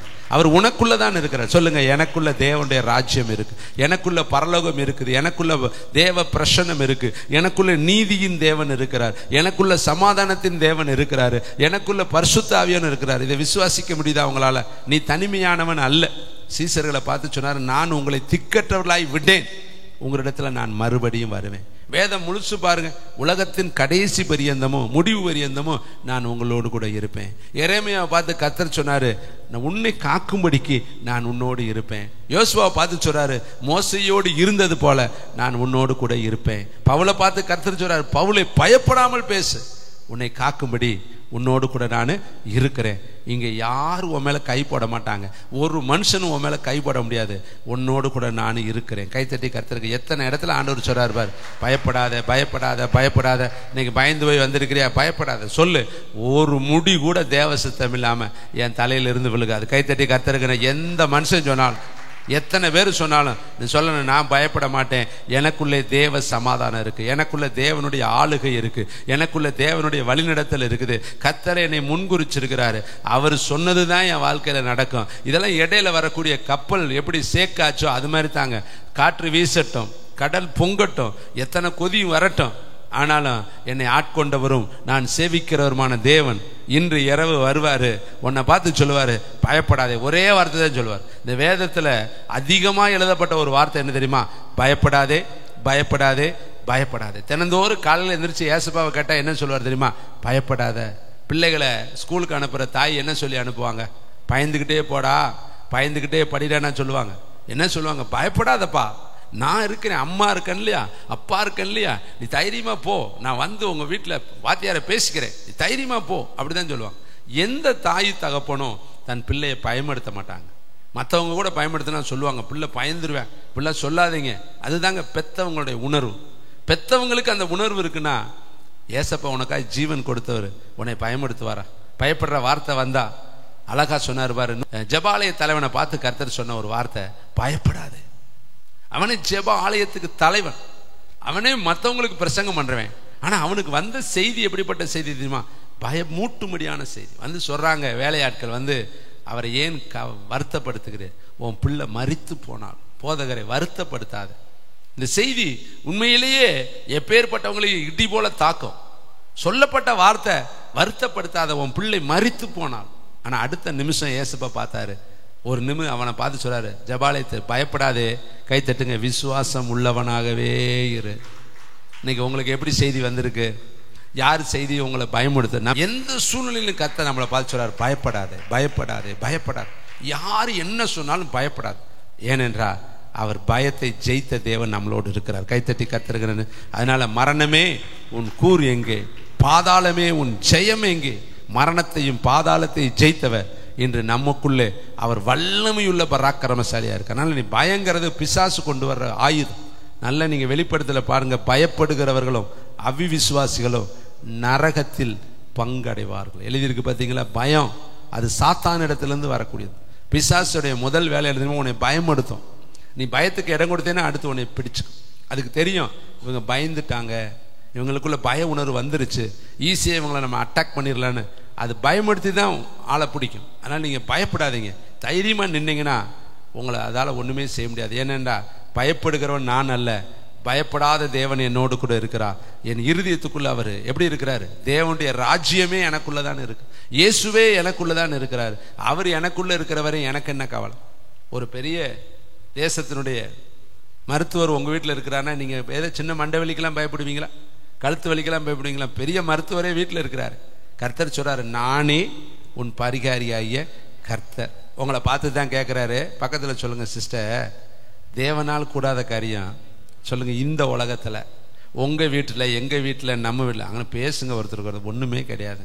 ஏங்க போட்டு ஒல்லட்டி ஒல்லட்டி இப்படி போட்டு நேற்று ஒரு பேச்சு இன்னைக்கு ஒரு பேச்சு பேசிக்கிட்டே இருக்கிறீங்க? நிச்சயமாக கூடுங்க, காத்துரு பொறுத்துரு, நிச்சயமாக கர்த்தர் உன்னை உயர்த்துவார். அவர் அந்த நேரத்துக்காக அவர் வெயிட்டிங்கில் நிற்கிறாருங்க. உன்னை உயர்த்துறதுக்குன்னு அவர் ஒரு டேட் வச்சிருக்காரு இல்லையா? அந்தந்த காலத்தில் அதனதை கரெக்டாக செய்வாருங்க. நீங்கள் போய் அவருக்கு ஞாபகப்படுத்த வேண்டிய அவசியமே கிடையாதுங்க. அவர் ரொம்ப ஞானம் உள்ளவருங்க, ஞானத்தில் பேர் பெற்றவருங்க. அவருக்கு தெரியும் அதினதின் காலத்தில் எல்லாவற்றையும் நேர்த்தியாக செய்வார். இங்கேருந்து நம்ம போகிறதுக்கு முன்னாடி நம்முடைய தேவை இன்னது என்பதே அவருக்கு தெரியும். அழகா சொல்றாரு, வெள்ளி பணம் வைக்கப்பட்டிருக்கு, போ மீன் தூண்டில போடு, உனக்கு வெள்ளி பணம் வரும். நீ போ, அங்கே கழுதை கட்டப்பட்டிருக்கு, அவிழ்த்துட்டு மட்டும் வா. நீ போ, அங்கே மேல் வீட்டில் சமுக்காலம் விரிக்கப்பட்டிருக்கு, அந்த இடத்துல நீ ஆயத்தப்படுத்து. கர்த்தர் கரெக்டாக சொல்றார், நீ போய் அந்த ரதத்தோடு சேர்ந்து கொள், நீ போ. இப்பொழுது அவன் ஜெபம் பண்ணி கொண்டு இருக்கிறான், நீ ஒன்றுக்கு சந்தேகப்படாமல் இறங்கி போ, நான் தான் அவர்களை அனுப்பி இருக்கிறேன். எவ்வளோ அழகா சொல்றாரு பார். தேவ சத்தம் கேட்டால் நீங்கள் பயப்பட மாட்டேங்கிங்க. உங்களால் தேவ சத்தம் கேட்க முடியாமல் செவிட்டு காதுகளாக இருக்கிறனால இன்னைக்கு நமக்குள்ள ஒரு சின்ன பயம், நடக்குமா நடக்காதா, கிடைக்குமா கிடைக்காதா, கொடுப்பாரா கொடுக்க மாட்டார். கட்டாத வீடுகளை வச்சிருக்கிறார். கைத்தட்டி கர்த்தருக்கு நன்றி சொல்லுங்க. நடாத திராட்சை தோட்டங்களை கர்த்தர் உனக்கு வைத்திருக்கிறார். நன்றி சொல்லுங்க. நீ கண்ணீர் வெடிக்காத நிறைய நன்மைகளை கர்த்தர் உனக்கு வைத்திருக்கிறாருங்க. நிச்சயமாய் சொல்லுங்க, என் பிள்ளைகள் ஆரோன் கோல் போல துளிர்த்து இருப்பார்கள். என் பிள்ளைகள் வளமிக்க தோட்டத்தை போல இருப்பார்கள். இங்கே கடன் வாங்கிட்டு கடன் பிரச்சனையோடு இருக்கிற உங்களுக்கு நான் ஒரு ப்ராஃபர்சி சொல்றேன். கடன் நீங்க கொடுப்பீங்க. கைத்தட்டி கர்த்தருக்கு நன்றி. வாங்கின நீங்க கொடுப்பீங்க. எஸ், உங்க வீடுகளில் பண்டம் பாடிகள்லாம் கர்த்தர் ஆசீர்வதிப்பார். தேவனுடைய ராஜ்யத்தை தேடுங்க. அது உனக்குள்ளதான் இருக்கு. அதை தினந்தோறும் சந்தோஷமா நீ வைத்துக்கொள். உனக்குள்ள நீதியை வைத்துக்கொள். உன் நீதி இருக்கணும். சின்ன காரியத்துல நீதி இருக்கணுங்க. பெரிய காரியத்துல நீதி இருக்கணுங்க. சின்ன சின்ன காரியத்துல நீங்க அநீதியா நடந்து கொள்ளாதீங்க. கர்த்தர் துக்கப்படுவார். உனக்குள்ள இருக்கிற தேவ ராஜ்யம் அழிஞ்சு போயிடும். நீதியா நடந்து கொள்ளுங்க. எல்லா காரியத்திலையும் சர்ச்சில் இருக்கும் பொழுது எப்படி தெய்வ பயமா இருக்கிறீங்களோ அது போல வெளியிலையும் நீங்க இருங்க. இங்க மைக்கு கொடுத்தா எப்படி ஜெபிக்கிறீங்களோ அது போல வீட்லயும் ஜெபம் பண்ணுங்க. இந்த இடத்துல நீங்க எப்படி பரிசுத்தவான்களை போல உங்களை காண்பித்துக் கொள்கிறீங்களோ அது போல எல்லா இடத்துலையும் பரிசுத்தவான்கள் போல உங்களை காண்பித்துக் கொள்ளுங்க. உங்களை பார்க்கறவங்க இச்சையோடு பார்க்க கூடாதுங்க. உங்களை பார்க்கறவங்க தெய்வ பயத்தோடு உங்களை பார்க்கணுங்க. உங்களை பார்க்கறவங்க கையெடுத்து உங்களை கும்புற மாதிரி நீங்க நடக்கணுங்க. உங்களுடைய நடை உடைகளை பார்க்கும் பொழுது இந்தவாறு தேவனுடைய பிள்ளை என்று சொல்ற அளவுக்கு உன்னுடைய ஆக்டிவிட்டிஸ் இருக்கணும். தேவனுடைய பிள்ளைகள் இங்க நம்ம பார்த்தா உண்மையிலே பசுமாடு மாதிரி நம்ம வர்றோம். ஆனா வெளியில நம்மளை பார்க்கறவங்க எப்படி இருப்பாங்க? நம்மளை பார்க்கறப்ப அந்த உணர்வு வரணும். நம்மளை பார்க்கறப்ப அந்த எண்ணங்கள் வர்ற மாதிரி நம்முடைய நடை உடைகள் இருக்கணும். தேவனுடைய பிள்ளைகள் ஏசப்பா வாயிலிருந்து கிருபையுள்ள வார்த்தைகள் வந்துச்சான். அவர் புறப்பட்டு மாலை மயங்குகிற வேலையில வர்றாரு. எவ்வளவு கூட்டம் வருது பாத்தீங்களா? அவர் போய் எங்க அட்வர்டைஸ்மெண்ட் பண்ணாரா? யார்கிட்டயாவது போய் சொன்னாரா என்னை தேடி வாங்கன்னு? கர்த்தர் இருந்தா கூட்டம் வருங்க. கர்த்தர் இருந்தா ஜனங்கள் வருவாங்கங்க. நம்ம போய் விளம்பரம் பண்ண வேண்டிய அவசியமே கிடையாது. கர்த்தர் கொண்டு வருவார். எல்லாவற்றையும் அவர் செய்வார். ஆனா நீ உண்மையுள்ளவனாயிரு. பரிபூர்ண நன்மைகளை கர்த்தர் உனக்கு தருவார். வேதம் முழுசு அப்படித்தாங்க. மாலை மயங்கிற வேலையில உட்கார்ந்தாருன்னா வரும். கடலுக்கு போனாருன்னா மக்கள் தேடி வருவாங்க. அக்கறைக்கு போனா மக்கள் தேடி வருவாங்க. மலை மேல இருக்கிறாருன்னா மக்கள் தேடி வருவாங்க. காரணம் அவர் வாயிலிருந்து கிருபையுள்ள வார்த்தை. போறவங்களெல்லாம் சுகமாகறாங்க. பேதுருவோட நிழலுக்கு அற்புதங்க. பவுல் உருமாவுக்கு அற்புதங்க. பேதுரு நிழலுக்காக மக்கள் வாஞ்சித்து உட்கார்ந்துருக்காங்க. பாருங்க, மீன் பிடிச்சவன் மீனவன் அவனை மாதிரி முரடையும் ஒருத்தருமே கிடையாது. இயேசுவை மறுதளிச்சவன் சத்தியமே தெரியாதுன்னவன். ஆனா அவன் மேல ஆவியானவருடைய வல்லமை வந்த உடனே இப்ப அவனுக்கு பின்னாடி கூட்டம். நிழல் போட்டா போதும். பேதுரு நிழலுக்காக மக்கள் என்ன வாஞ்சே. பவுல் உருமாவோட என்ன சுமல் அடிக்கும். அந்த உருமாவுல அற்புதங்கள். எலிசா எலும்புல என்னங்க இருக்கு? உலர்ந்த எலும்பு. அது வாடதான் அடிங்க. ஆனா அந்த எலும்புல இன்னொருத்தையும் செத்தவனை வச்சு அவன் எந்திரிச்சு ஓடுறான். கைத்தட்டுங்க. இதெல்லாம் தேவன் செஞ்ச நன்மைங்க. இன்னைக்கு உன் வாழ்க்கையிலையும் செய்வாருங்க. ஏன் நீங்க அப்படியே உட்காந்தே இருக்கிறீங்க ஒரு மாதிரி? என் வாழ்க்கை இவ்வளவுதான், என் வாழ்க்கை இல்லைங்க. நிச்சயமா உங்க வாழ்க்கை மாறுங்க. கர்த்தரை நம்புகிறவனும் உயர்ந்த அடைக்கலத்தில் வைக்கப்படுவான். கர்த்தரை நம்புகிறவனும் செழிப்பான். நிச்சயமா கர்த்தர் உங்களை செழிப்படைய பண்ணுவார். நம்பிக்கை உங்களுக்குள்ள முதல்ல வேணுங்க. இப்படியே நான் இருக்க மாட்டேன், ஒரு நாள் நான் எழும்புவேன். இப்படியே இருக்க மாட்டேன், என் வாழ்க்கை ஒரு நாள் மாறும். 12 வருஷமா ஒருத்தி வியாதியில இருந்தா, 18 வருஷமா ஒருத்தி கூனியா இருந்தா, 38 வருஷமா ஒருத்தன் உட்கார்ந்து இருக்கிறேன். எவ்வளவு வருஷம் பாருங்க. அந்த வருஷத்தினுடைய நாட்களை எண்ணி பாருங்க. 38 வருஷம் ஒருத்தன் உட்கார்ந்து இருக்கிறது சாதாரண காரியமா? படுத்து கிடக்கிறது வருஷமே 38. இங்க நீங்க ரட்சிக்கப்பட்டே 38 வருஷம் ஆகலங்க. ஆனா வியாதியே 38 வருஷம். ஒருத்தி 18 வருஷமா கூனியாவே இருக்கிறா, நிமிரவே முடியல. எத்தனை பிரசங்கம், எத்தனை துதி ஆராதனை, எத்தனை பாஸ்டர்ஸ், எவ்வளவு ஆசாரியர்கள், லேவியர்கள், எத்தனை பேர் அங்க பிரதான ஆசாரியர்கள் வந்திருப்பாங்க. எல்லாரும் ஆராதனை நடத்திருப்பாங்கல்ல, ஹீலிங் பிரேயர் நடத்திருப்பாங்கல்ல, அங்க கட்டவிழ்க்கு முகாம் நடத்திருப்பாங்கல்ல, எத்தனை பலிகள் செலுத்தப்பட்டிருக்கு, எத்தனை ஜனங்கள். அந்த 18 வருஷத்துல எம்புட்டு பேர் சுகமாய் போயிருப்பாங்க. ஆனா இவளுக்கு மட்டும் சுகமே ஆகல. இன்னைக்கு உங்களுடைய வாழ்க்கையிலையும் பிரதர் எல்லாரும் போய்கிட்டே இருக்காங்க. எல்லாரும் வர்றவங்க எல்லாம் அற்புதம் பெறாங்க. எல்லாருடைய வாழ்க்கையில நன்மையும் கிருபையும் தொடர்ந்து இருக்கு. ஆனா நான் மட்டும் இப்படி இருக்கிறேனே. இந்த ஆகாப்புடைய ஆவி எப்படிப்பட்ட ஆவி தெரியுமா? மழையே இல்லாம கடந்த நமக்காக ஒருத்தையும் ஜெபம் பண்ணி இப்ப மழை வரும்னு சொல்லிட்டானே, நம்மளையும் போக சொல்லிட்டானே, நம்மளா புறப்பட்டு போறோமே, இது நியாயமா? நமக்காக ஜெபம் பண்ணவனையும் சேர்த்து கூட்டிட்டு போலாமே, மழை வந்தா அவன் நனைஞ்சு போயிடுவானே. அவனை பத்தி இவன் ஏதாவது கொஞ்சமாவது அக்கறைப்பட்டானா? அக்கறை இல்லாத ஒரு ராஜா பார். எலியா எங்கிட்ட கடந்துட்டு போறேன், நமக்கு என்ன, நமக்கு மழை வரும்னு சொல்லிட்டானே, ஓடுவோம்டான்னு ரதத்துல ஏறி தீவிரிச்சு போயிட்டான் பாரு. இவனை பத்தி கொஞ்சம் கூட அக்கறை இல்லை பாரு. இந்த எலியா நினைச்சிருப்பார்ல, பாருடா எவ்வளவு ஒரு உணர்வற்ற ஒரு ராஜா. நீங்க நாமளும் அப்படிதாங்க. நம்மகிட்ட ஜெபம் பண்றவங்களாம் அவங்க எழுப்பி போகும் பொழுது நம்மளுக்கு ஒரு தேங்க்ஸ் கூட பண்ணாம போறாங்களே, இவ்வளவு பிரயாசப்பட்ட நம்மளை ஒரு திரும்பி கூட பார்க்க மாட்டேங்கிறாங்களே, நமக்கு என்ன வருங்க? ஏன்னா நம்மளும் மனிதர்கள் தானே. அவனுக்கு அப்படித்தானே இருக்கும். இவனுக்கு மனந்திருப்பத்தான கர்த்தர் என்னை இத்தனை வருஷமா இந்த இடத்துல வச்சிருந்தார். இவனுக்காக நான் கேரி தாற்றங்கள்ல தண்ணி குடிச்சிட்டு கிடந்தேன். இவனுக்காக நான் சாரி பார்த்து விதை வீட்டில் போய் தண்ணி குடிச்சிட்டு கிடந்தேன். இவனுக்காக நான் இத்தனை வருஷமா ஒளிஞ்சு கிடந்தேன். இவன் ஒழுங்கா அன்னைக்கே மனம் திரும்பியிருந்தானா இவ்வளவு பெரிய கஷ்டம் எனக்கு கிடையாது. இவன் மனைவினால நான் ஓடி போய் தேவையில்லாம என் ஜீவனை எடுத்துக்கொள்ளலாம் நான் சொன்னனே. இப்ப அதிக நாட்கள் எடுத்து கர்த்தர் சொல்றாரு, மழை வரப்போகுதுன்னு சொன்னனே அவன் வீட்டில் புறப்பட்டு போயிட்டேன். இவன் எப்படி போவேன்? மழை வந்தா அவன் நனைஞ்சிருவானே. ஆனா ஆவியானவர் அவனை விட்டுல. கை தட்டுங்க பார்க்கலாம். ஆவியானவர் சொல்லியிருப்பாரு, ராஜா போனா போயிட்டு போறேன், குதிரை போனா போயிட்டு போகுது, ரதம் போனா போயிட்டு போகுது, நான் உனக்கு இருக்கிறேன் எலியா, நான் உன்னை தூக்கிட்டு போறேன், அவனோட வேகமா நான் கூட்டிட்டு போறேன், பாரு நீ எடைய கட்டு, நான் உன் மேல இறங்குறேன்னு. அவன் ரதத்துல போறேன், இவன் ஓடுனானா. கை தட்டுங்க பார்க்கலாம். ஓடுறாங்க. அப்ப கூட இவன் என்ன பண்ணிருக்கலாம்? ராஜா நிறுத்தி, டேய் ஏன்டா அப்படி ஓடுற, உனக்கு கால் வலிக்குமே, என் வண்டியில ஏறான்னு சொல்லியிருக்கலாம்ல. பாருங்க எவ்வளவு அவன் இருதயம் கடினம். இன்னைக்கு உங்க சொந்தக்காரங்க உன்னை பார்த்து கடினமா இருப்பாங்க, உதவி செய்ய மாட்டாங்க, விசாரிக்கவே மாட்டாங்கங்க, என்னன்னு கூட கேட்க மாட்டாங்க, கடினமா தான் இருப்பாங்க. அவங்கள இருதயத்தை கர்த்தர் கடினப்படுத்தி உன்னைய கர்த்தர் கிருபையினால் நிரப்புவார். கைத்தட்டி கர்த்தர், நீ வாசல் அடைக்கப்பட்டிருக்குன்னு வருத்தப்படாத. ஆகாப் ராஜா இருதயம் கடினப்பட்டுச்சு, நான் வருத்தப்படலை. காரணம், பரலோகம் அவனுக்கு திறந்திருந்துச்சு, கர்த்தர் அவனோடு கூட இருந்தாரு. அவன் ரதத்தை விட எலியாவின் ஓட்டம் தீவிரித்து போன அந்த பட்டணத்துக்குள்ளதாங்க கர்த்தர் அவனை கொண்டுட்டு போனாரு. ஓட்டப்பந்தயத்தில் பார்க்குறப்ப ரதம் பின்னாடி இருக்குது, எலியா முன்னாடி போயிட்டான். கைத்தட்டி கர்த்தருக்கு நன்றி சொல்லுவேன். உங்களுக்கு ஒரு ப்ராப்பர்ட்டி சொல்லவா? உனக்கு முன்னாடி புறப்பட்டு போறவையெல்லாம் போய்கிட்டே இருப்பேன், ஆனா நீ பின்னாடி புறப்படுவா, முன்னாடி போயிடுவா. கைத்தட்டுக்கு. எல்லாருக்கும் டாப்ல உன்னை கர்த்தர் கொண்டு போயிடுவார், எல்லாருக்கும் டாப்ல போயிடுவார். நிச்சயமா நீ கடைசியில் பார்த்தா வின்னர் நீதாங்க. நிச்சயமாய் கர்த்தர் உன்னை உயர்ந்த அடைக்கலத்தில் வைப்பாருங்க. உயர்ந்த அனுகூலமான ஒரு வாசலை கர்த்தர் உனக்கு விசுவாசிக்கிற பிள்ளைகள் கைகளை தட்டி இயேசுவுக்கு ஒரு நன்றி சொல்லுங்க. காலம் தாமதித்தாலும் காத்துரு, பொறுமையாயிரு, முடிவிலே அது விளங்கும், போய் சொல்லாது. நிச்சயமாய் கர்த்தர் உன்னை உயர்ந்த அடைக்கலத்தில் வைப்பார். பாருங்களே, யோசேப்புடைய வாழ்க்கையில கொண்டு போனார் பார்த்தீங்களா? எப்படி டாப், கொஞ்சம் இன்ச்சு பை இன்ச்செல்லாம் உயர்த்தலைங்க. முதல் நாள் ராத்திரி ஜெயிலு, அடுத்த நாள் ராத்திரி பஞ்சனையில சோபாவில் கர்த்தர் அவனை படுக்க வைத்தார். சன பொழுதுல தூக்கிட்டாருங்க. ஒரே நாள்லங்க சிறையில் இருந்து சிங்காசனத்திற்கு ஒரே நாளில் கர்த்தர் தூக்குனார். கைத்தட்டிக்கு. அந்த நாள் முடியணுங்க. கர்த்தர் அந்த நாளை வச்சிருந்தாரு. இத்தனை வருஷம் இவனை சோதிக்கணும், இத்தனை வருஷம் இவனை புடமிடணும், இத்தனை வருஷம் இவனை பரிசித்து பார்க்கணும், இத்தனை வருஷம் இவன் டெஸ்ட்ல இருக்கணும், இத்தனை வருஷம் இவனுடைய வாழ்க்கையில என்னுடைய வசனம் அவனை புடமிடணும். வேதம் சொல்லுது, யோசேப்பே கர்த்தருடைய வார்த்தை புடமிட்டது. புடமிட்ட நாள் முடிஞ்சோடனே கர்த்தர் பொண்ணா மாத்தி தூக்கினார். பாருங்க, முதல்ல போய் படுத்துட்டு யோசிச்சு பார்ப்பேன். அதை படிச்ச சமயத்துல என்னுடைய கண்களை தானா தண்ணி இறங்கி வரும். முதல் நாள் ராத்திரி அவன் நினைச்சிருப்பானா, நாளைக்கு நேரம் அரியணையில கர்த்தர் என்னை வச்சிருப்பான். அடுத்த நாள் உயர்வினுடைய ரேங்குடைய தரத்தை பார்த்தீங்கன்னா எல்லா பேரும் தெண்ட நிட்டு அவனை வணங்கணுமா. எல்லாரும், ஒரே ஒருத்தரை தவிர, யாரு? பார்வோனை தவிர அந்த நாட்டில் இருக்கிற எல்லா பேரும் தெண்ட நீடணும். எல்லாரும் யோசேப்புக்கு முன்னாடி எல்லாம் முகங்குப்புற விழுந்துடணும்.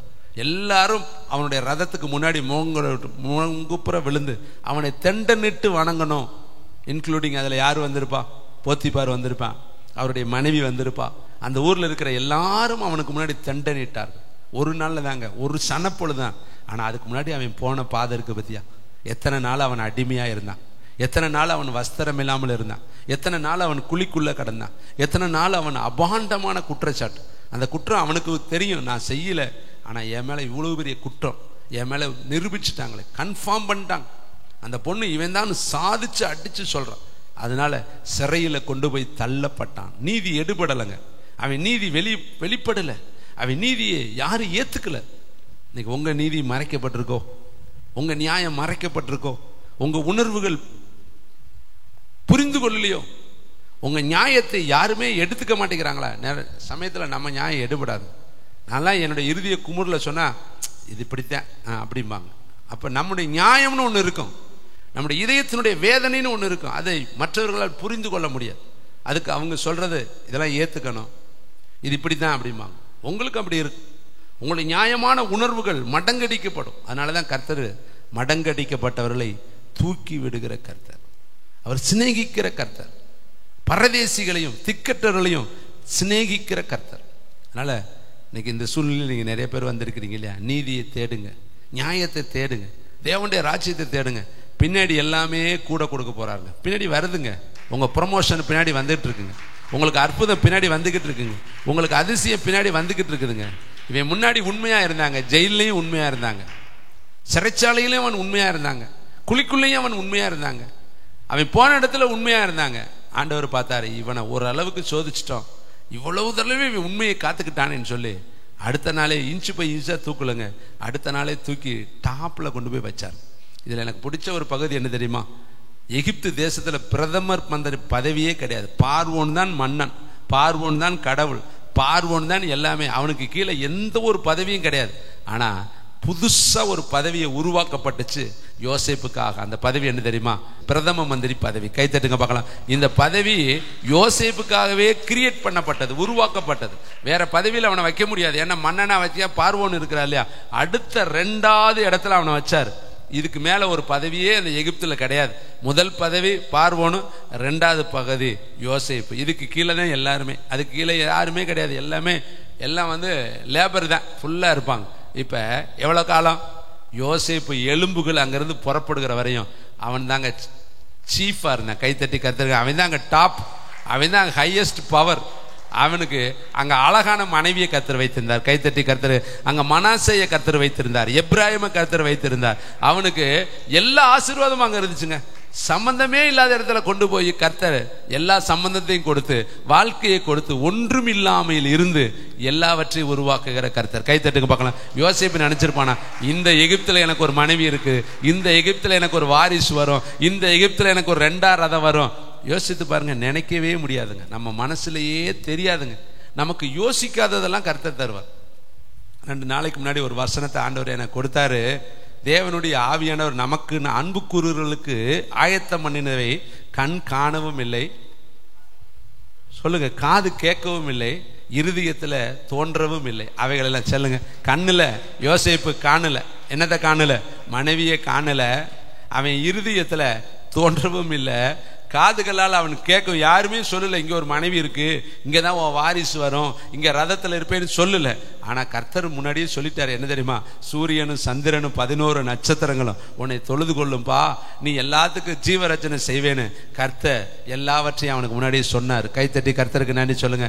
இப்ப சொல்லுங்க, யாரும் என்னை அசைக்க முடியாது, தேவனுடைய ராஜ்யம் எனக்குள்ள இருக்கு. கைத்தட்டி கர்த்தருக்கு நன்றி சொல்லுங்க. தேவனுடைய ராஜ்யம் எனக்குள்ள, அது அங்கே இங்கே எல்லாம் நீங்க இல்ல, எனக்குள்ளே தேவனுடைய ராஜ்யம். அடுத்து பாருங்க, தேவனுடைய ராஜ்யம். மத்தேயு புஸ்தகம் 12ஆம் அதிகாரம் 28வது வார்த்தை. மத்தேயு 12:28 வாசிக்கலாமா? தேவனுடைய ஆவியினாலே பிசாசுகளை துரத்துகிறபடியால், கைத்தட்டுங்க பார்க்கலாம். அழகா எழுதியிருக்கு பாருங்க. தேவனுடைய ராஜ்யம் உங்களுக்குள்ள எப்படி வந்திருக்குதான்? கர்த்தர் சொல்றார், நான் தேவனுடைய ஆவியினாலே பிசாசுகளை துரத்துகிறபடியால் தேவனுடைய ராஜ்யம் உங்களிடத்தில் வந்திருக்கிறதே. பிசாசு ஒரு பக்கம் தலை ஆட்டுறான், உருள்றான், கத்துறான்னாவே நல்லா தெரிஞ்சுக்குங்க, அங்க தேவ ஆவியானவர் வந்தா தான் பிசாசு ஆடுவேன், இல்லாட்டி அவன் ஆடவே மாட்டேன், அவன் கத்தவே மாட்டேன், அவன் புறமே. ஏன்னா அவன் யாரை கண்டு பயப்படுவான் தெரியுமா? இயேசுவை பார்த்து தான் பயப்படுவேன், ஆவியானவரை பார்த்து தான் பயப்படுவேன். அப்ப நம் நடுவில் தேவ ஆவியானவர் வந்தார்னாவே பாதாளம் நடுங்கும், விக்கிரகம் நடுங்கும், லூசிபர் நடுங்குவேன், விக்கிரக கோட்டைகள் நடுங்கும். அப்ப நீ தெரிந்து கொள்ளணும், தேவன் எனக்குள்ள இருக்கிறார். கைத்தட்டி கர்த்தருக்கு நன்றி சொல்லுங்க. நீ ஒரு இடத்துல ஜெபம் பண்ணா உனக்கு முன்னாடி இருக்கிற ஆவிகளை அலக்கழிச்சுச்சுன்னா நீ தெரிஞ்சுக்கணும், எனக்குள்ளே கர்த்தர் இருக்கிறார். கைத்தட்டி கர்த்தருக்கு நன்றி சொல்லுங்க. உங்களுக்குள்ள ஆவியானவர் இருந்தார்னா அடுத்த அந்தகாரங்கள் அழியும், விக்கிரக கோட்டைகள் நொறுங்கும். ஏனென்றா கர்த்தர் உனக்குள்ளே இருக்கிறார், அவர் பிசாசின் தலைகளை மிதித்தவர். கைத்தட்டி கர்த்தர். அப்ப நீ தெரிஞ்சு கொள்ளணும், கர்த்தர் உனக்குள்ள இருக்கிறார். நீ அந்த இடத்துல டெஸ்ட் பண்ணி பார். நீ போற இடத்துல பிசாசுகள் அலறுனா அல்லது அசுத்த ஆவிகள் ஆடினா காரணம் நீ அல்ல, உனக்குள்ள இருக்கிற ஆவி. அருமையான தம்பி தங்கச்சி, காரணம் தேவ ராஜ்யம் நமக்குள்ள இருக்கும் பொழுது பாதாளத்தின் ஆவிகள் எந்த இடத்துக்கு பேழையை கொண்டு போனாலும் ஆடும். கைத்தட்டி கர்த்தருக்கு நன்றி சொல்லுங்க. நீ போகும்பொழுது பேழையை தூக்கிட்டு போ, பேழையை கொண்டுட்டு போ. பேழை என்பது என்னது? உடன்படிக்கை பெட்டி. அந்த உடன்படிக்கை பெட்டிக்குள்ள மண்ணா இருக்கணும், உடன்படிக்கை பெட்டிக்குள்ள அபிஷேகம் இருக்கணும், உடன்படிக்கை பெட்டியில என்ன இருக்கணும்? தேவனுடைய கற்பனைகள் இருக்கணும், ஆரோனுடைய கோல் இருக்கணும். இந்த 3ம் இருந்தா நிச்சயமாய் அந்தகாரங்கள் அழியும். அந்தகாரங்கள் உனக்கு முன்னாடி சேக்னஸ் ஆகும். உங்களுக்குள்ள தேவனுடைய ராஜ்யம் இருக்கு. தேவனுடைய ஆவியானவர் உங்களுக்குள்ள இருக்கிறதுக்கு இன்னொரு அடையாளம், பிசாசுகளை துரத்துகிறபடியால் தேவனுடைய ராஜ்யம் உங்களுக்குள்ளே வந்திருக்கிறதே. அடுத்து பாருங்க, மார்க் புஸ்தகம் 10ஆம் அதிகாரம் 14ஆம் வசனம். அடுத்து தேவனுடைய ராஜ்யம் எப்படிப்பட்டது? Thank you wonderful the Holy Spirit. Mark 10:14. Thank you wonderful the Holy Spirit. இயேசு அவர்களை அதை கண்டு விசனமடைந்து, சிறு பிள்ளைகள் என்னிடத்திற்கு வருவதற்கு, ஆமென், வாசிங்க, சிறு பிள்ளைகள் என்னிடத்தில் வருவதற்கு இடம் கொடுங்கள், அவர்களை தடை பண்ணாதிருங்கள், தேவனுடைய ராஜ்யம் அப்படிப்பட்டவர்களோடு உடையதே. எவனாகிலும் சிறு பிள்ளையை போல் தேவனுடைய ராஜ்யத்தை ஏற்றுக்கொள்ளாவிட்டால் அவன் அதில் பிரவேசிப்பதில்லை என்று மெய்யாகவே உங்களுக்கு சொல்கிறேன் என்று சொல்லி அவர்களை அணைத்து கொண்டு அவர்கள் மேல் கைகளை வைத்து அவர்களை ஆசீர்வதித்தார். கை தட்டுங்க பார்க்கலாம். சிறு பிள்ளைகளுடைய சுபாவம். சிறு பிள்ளைகள் பார்த்தீங்கன்னா பகையை மனசுலேயே வைக்க மாட்டாங்க, விரோதங்களை மனசுலேயே வைக்க மாட்டாங்க, கசப்புகளை மனசுலேயே வைக்க மாட்டாங்க.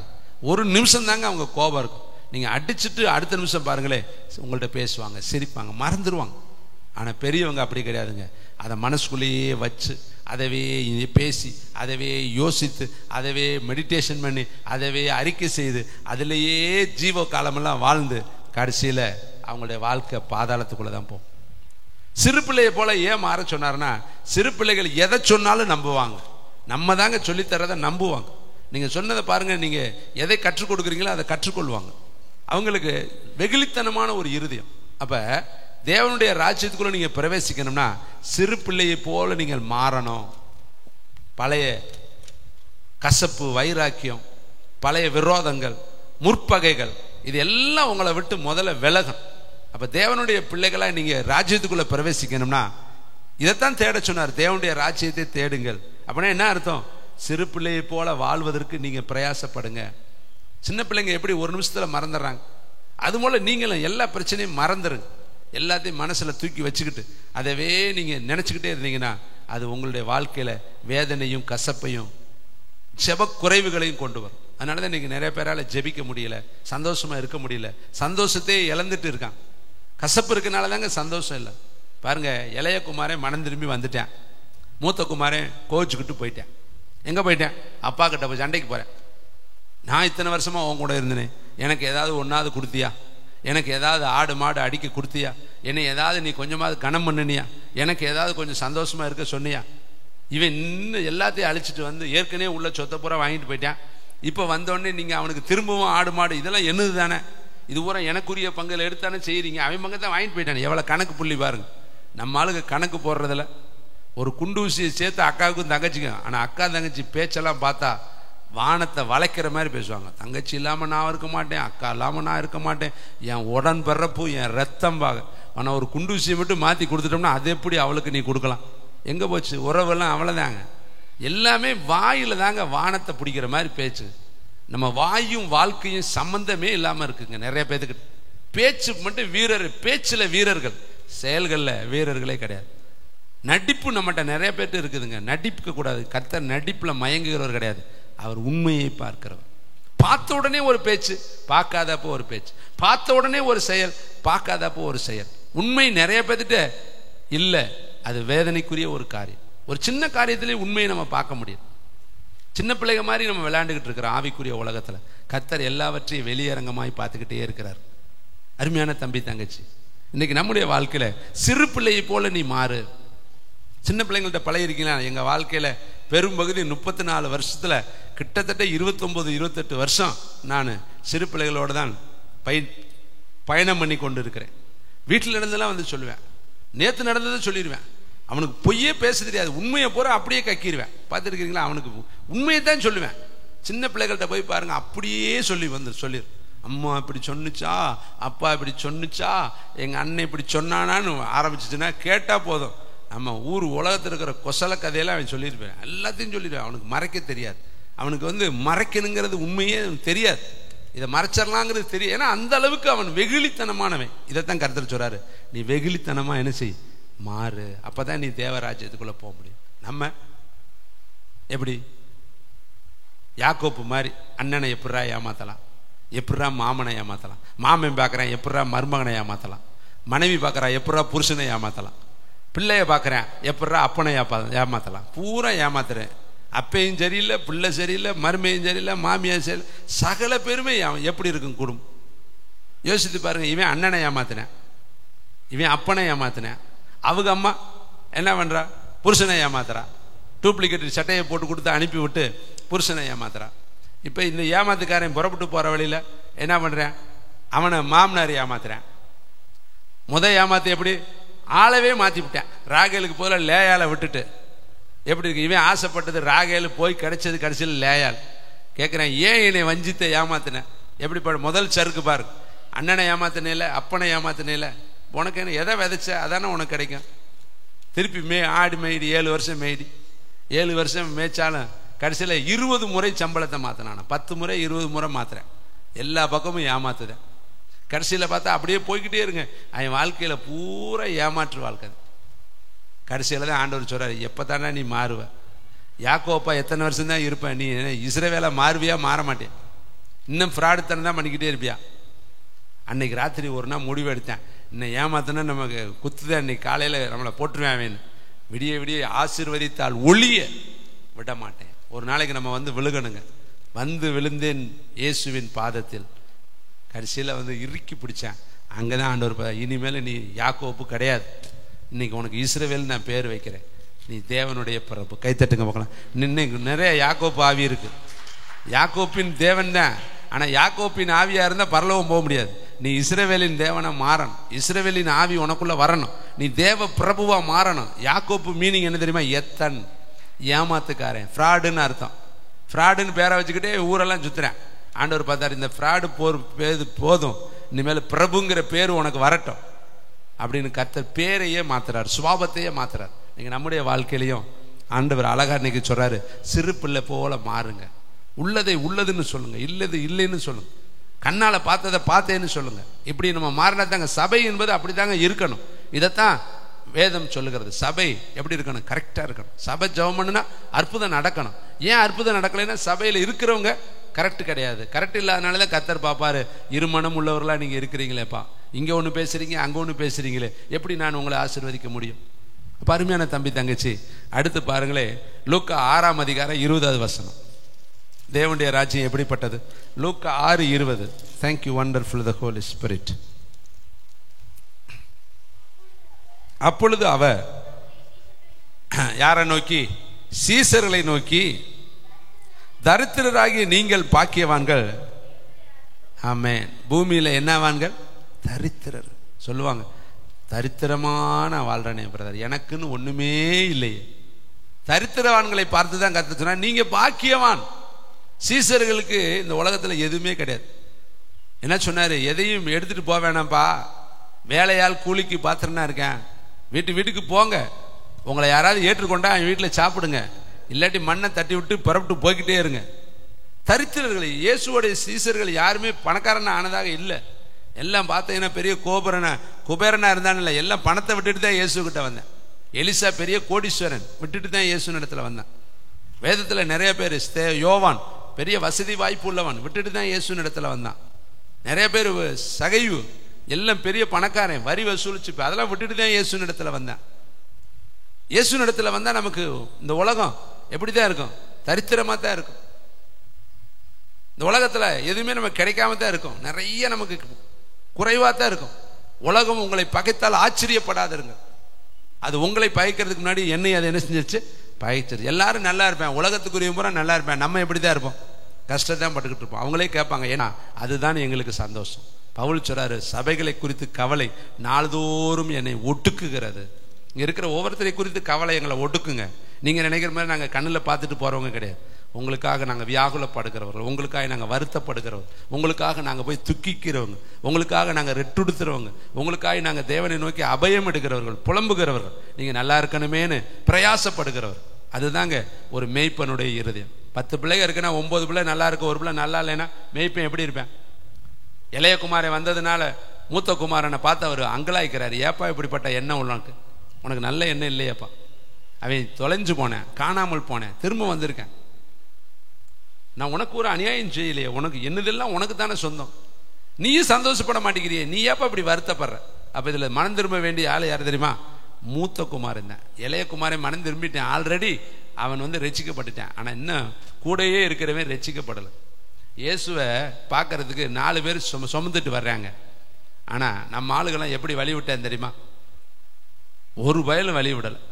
எல்லாம் ஆலோசனைக்காரன் அநேக பேர், அப்படி கூட்டிட்டு போங்க, மேலே ஏறுங்க, கூரையை பிய்ங்கன்னு சொல்லிக்கிட்டு இருந்தானே ஒழிய ஒருத்தன் கூட வழி விட்டு இருந்தா இவன் ஏங்க கூரையை பிக்கிறேன்? எந்திரிச்சு எல்லாரும் நல்லவனாக இருந்தால் என்ன பண்ணியிருக்கணும், டேய் அங்கெல்லாம் போகாதீங்க, கூரையெல்லாம் பிக்காதீங்க, நாங்கள் வழி விடுறோம், எல்லாரும் வாங்கடா, எல்லாரும் தூக்கி கொண்டு போகலாம், இயேசுக்கிட்ட கொண்டு போகலான்னு சொல்லியிருக்கணுமா இல்லையா? ஒரு பய கூட இடத்த விடலைங்க. எல்லாம் தான் சீட்டை இறுக்க பிடிச்சிக்கிட்டு, நான் தான் செக்யூரிட்டி, நான் தான் பிரின்சிபாலு, நான் தான் ட்ரெஸரரு, நான் தான் கவுன்சிலரு, நான் தான் என்னது அடுத்து ஃபவுண்டரு, நான் தான் ஒர்ஷிப் லீடரு, நான் தான் பாடகரு, நான் தான் இதனுடைய எல்லாம் மேனேஜரு, எல்லாம் அவன் வேணா இருக்க இடத்த பிடிச்சிக்கிட்டா எப்படி புதுசாக வர போவேன்? அப்புறம் கூரையை தான் பிப்பேன். அவன் என்ன தான் பண்ணுவேன்? ஒழுங்காக சோறு திங்க விட்டுருந்தா எதுக்கு போட்டு மாட்டையும் ஆட்டையும் அடித்து ரத்தத்தை குடிக்கிறேன்? இவன் சவுளு வாயை வச்சுக்கிட்டு சும்மா இருக்க மாட்டாம இந்த காரியத்தில் ஜெயிக்கிற வரை எவனும் சாப்பிடக்கூடாதான்ட்டேன். எல்லா பேரும் வெறு உடம்போட எப்படிங்க சண்டை போடுறது? அந்த காலத்து சண்டை உடம்புல தாங்க, உடம்புல தான் வைராக்கியமாக போய் அடிச்சு மட்டவனை உடைக்கணும், மண்டையை உடைக்கணும், கையை வெட்டணும், காலை வெட்டணும். இவனுக்கு எல்லாம் வயிற்ற பூரா பட்டினி போட்டு சத்தியம் வாங்கிவிட்டான். யாரும் நான் சொல்லாமல் நீங்கள் எவனும் என்ன செய்யக்கூடாது, எதையும் திங்கக்கூடாதுறான். இப்போ எல்லாம் வெறு உடம்போடு வெறித்தனமாக சண்டை போட்டு கிறங்கி போயிட்டேன்.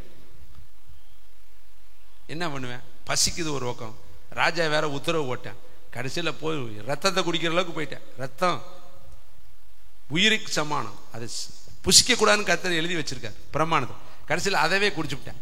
ஏன்னா வேற வழி இல்லை, வெறியாகி போச்சு. அதனால எப்படி ஒரு மெய்ப்பன், புத்தி இல்லாத மெய்ப்பன் பார், சபையை எப்படியா கட்டுறது? அவங்கள ஞானமாவில் நடத்தியிருக்கணும். இதில் பார்த்தீங்கன்னா சவுலு கையிலையும் யோனத்தான் கையில் மட்டும்தான் பட்டையே இருக்கும், மற்றவங்க கையில் வெறு குச்சியை வச்சுக்கிட்டு எப்படிங்க சண்டை போடுறது? இந்த எவ்வளோ முட்டாள் பாருங்க. 2 பையன் மட்டும் கத்தி வச்சுக்குவானா, சண்டைக்கு போகிற மாதிரி வெறு உடம்புல சண்டை போடுறது. கத்தியிலே கொடுத்துருக்கணும், எல்லாத்துக்கும் பட்டயத்தெல்லாம் கொடுத்துருக்கணும், எல்லாத்து கையிலையும் ஆயுதத்தெல்லாம் கொடுத்துருக்கணும். ஆயுதமே இல்லை அங்கே, ஆயுதம் அடிக்கிறவனே இல்லை, கொல்லனே கிடையாது. எல்லாம் கொல்லனே இல்லாத அளவுக்கு எதிரிகள் என்ன பண்ணிட்டான், கொல்லனெல்லாம் கொண்டு போயிட்டேன்.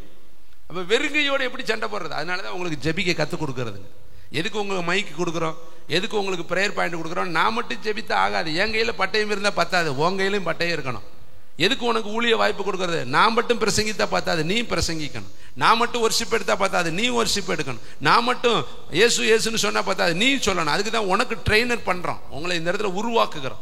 உன் கையிலையும் பட்டயத்தையும் ஜபத்தையும் துதியையும் ஸ்தோத்திரத்தையும் ஆராதனையும் உன் கையிலையும் கொடுத்து உன்னையும் உருவாக்கத்தான் நமக்கு கர்த்தர் இந்த வாய்ப்பை கொடுத்திருக்கிறார். கைத்தட்டி கர்த்தருக்கு நன்றி சொல்லுங்க. வேதம் சொல்லுது, தரித்திரராகி நீங்கள் இந்த உலகத்துல என்ன குறைவா இருக்கிறீங்க? வேலை இல்லையா? சந்தோஷப்படு.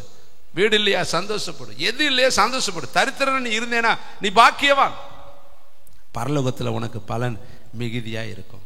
நீங்க வேதத்துல பாத்தீங்கன்னா ஒவ்வொரு ராஜாவை குறித்து நீங்க வேதத்துல பாருங்க. ஆசா ராஜாவை போன வாரம் தியானிச்சோம். 36 வருஷம் கரெக்டா நடந்துட்டு 37வது வருஷம் போய் மனுஷ பிளத்துல போய் விழுந்துட்டாங்க. 36 வருஷம் கரெக்டா ஓடுவார், கர்த்தரே தெய்வம் கர்த்தரே தெய்வம் கர்த்தரே தெய்வம்ட்டு. 37வது வருஷம் வரும் பொழுது எதிரிகள் வந்தா, பெனாத்தத்துன்னு ஒரு எதிரி வந்தா உடனே வேகமா ஆலயத்துக்குள்ள போய் ஆலயத்தில் இருக்கிற வெள்ளியும் தங்கத்தையும் பொண்ணையும் எடுத்து அவனுக்கு கொடுத்து பரிதானம் கொடுக்குறேன். ஐயப்பா, எதிரியிலிருந்து என்னை காப்பாத்துப்பா, நீ அவனோட இருக்கிற உறவை துண்டிச்சுக்க, அவனோட சேர்ந்துக்கிட்டு எங்கூட சண்டைக்கு வராத, நீ உன் பணத்தை பணம் உனக்கு நான் தர்றேன். வெள்ளி எங்க இருக்கிற வெள்ளி, ஆலயத்தில் இருக்கிற வெள்ளி பணத்தை எடுத்து கொடுத்து நீ அவன் இருக்கிற உறவை துண்டிச்சுக்க. ஆண்டவர் பார்த்து சொன்னாரு, தம்மை பற்றி உத்தம இருதயத்தோடு இருக்கிறவர்களுக்கு தம்முடைய வல்லமையை விளங்க பண்ணும் பண்ணி கர்த்தருடைய கண்கள் பூமி எங்கும் உலாவிக் கொண்டிருக்கிறது. இந்த விஷயத்தில் நீ மதியில்லாதவராய் போனீரே, இது முதல் உனக்கு யுத்தங்கள் நேரிடும். ஏன் எங்க போய் துணிகரமா ஆலயத்துக்குள்ள போய் பணத்தை எடுக்கிறதா? வெள்ளி பணத்தை எடுத்து பொண்ணை எடுத்து பரிதானம் கொடுக்கறது. ராஜாவுடைய கண்ணில் தயவு கிடைக்க பண்ற. இதுக்கு முன்னாடிலாம் யாரை சார்ந்திருந்தேன்? கர்த்தரை தானே சார்ந்திருந்தேன். இப்போ போய் மனுஷனை சாரலாமா? நம்முடைய வாழ்க்கையில போக போக பழமொழி சொல்லுவாங்க, வீட்டில் கழுத போல மாறிட்டாங்க. முன்னாடிலாம் அன்பா பொழிவாங்க, பார்த்தீங்கன்னா அன்பு கண்ணுக்கு தெரியும், கண்ணு முன்னு தெரியாத அன்பா இருப்பாங்க. போக போகத்தான் தெரியும் உண்மை குணம். இது மாதிரி 36 வருஷம் கரெக்டாக போய் 37வது வருஷம் போய் பரிதானத்தை கொடுத்து தேவ கோவாக்கினையே அவன் சம்பாதித்து கொண்டான். அப்போ ஆண்டவருக்கு தெரியும், உனக்கு இதை கொடுத்தேன்னா நீ என் கூட இருப்ப, இதை கொடுத்தா நீ விட்டுட்டு போயிடுவ. இதனால தான் சாலமோன் அழகா சொன்னார், ரொம்ப கொடுத்துடாதீங்க, மறந்துடுவேன், தராமல் விட்டுறாதீங்க, நான் பிச்சைக்காரன் ஆயிடுவேன், போதுமானதை எனக்கு கொடுங்க. ஏன்னா அழகா அவர் பண்ணுற செவமே அப்படிதான். ஐஸ்வர்யம்லாம் எனக்கு வேண்டாம், ஞானத்தை மட்டும் எனக்கு கொடுங்க. அவர் பாருங்க, அதை அவர் தான் இதை எழுதியிருக்கிறார். ரொம்பவும் கொடுத்துடாதீங்க, மறந்துடுவேன், கொடுக்காம விட்டுறாதீங்க, நான் பிச்சைக்காரன் ஆயிடுவேன். அதனால போதும் என்கிற மனதோடு என்னை நடத்துங்க. கைத்தட்டி கத்து. இப்போ உங்களுக்கு எல்லாம் போதுமா தான்? எத்தனை பேத்துக்கு வீடு இல்லை தெரியுமா? எத்தனை பேத்துக்கு பிள்ளைகள் இல்லை தெரியுமா? எத்தனை பேத்துக்கு கணவன் இல்லை தெரியுமா? எத்தனை பேத்துக்கு வேலை இல்லை தெரியுமா? எத்தனை பேத்துக்கு கிட்னி இல்லை தெரியுமா? எத்தனை பேத்துக்கு லிவர் ப்ராப்ளம் தெரியுமா? எத்தனை பேத்துக்கு டியூமர் கட்டி தெரியுமா? எத்தனை பேருடைய வாழ்க்கையில பலவிதமான பிரச்சனை தெரியுமா?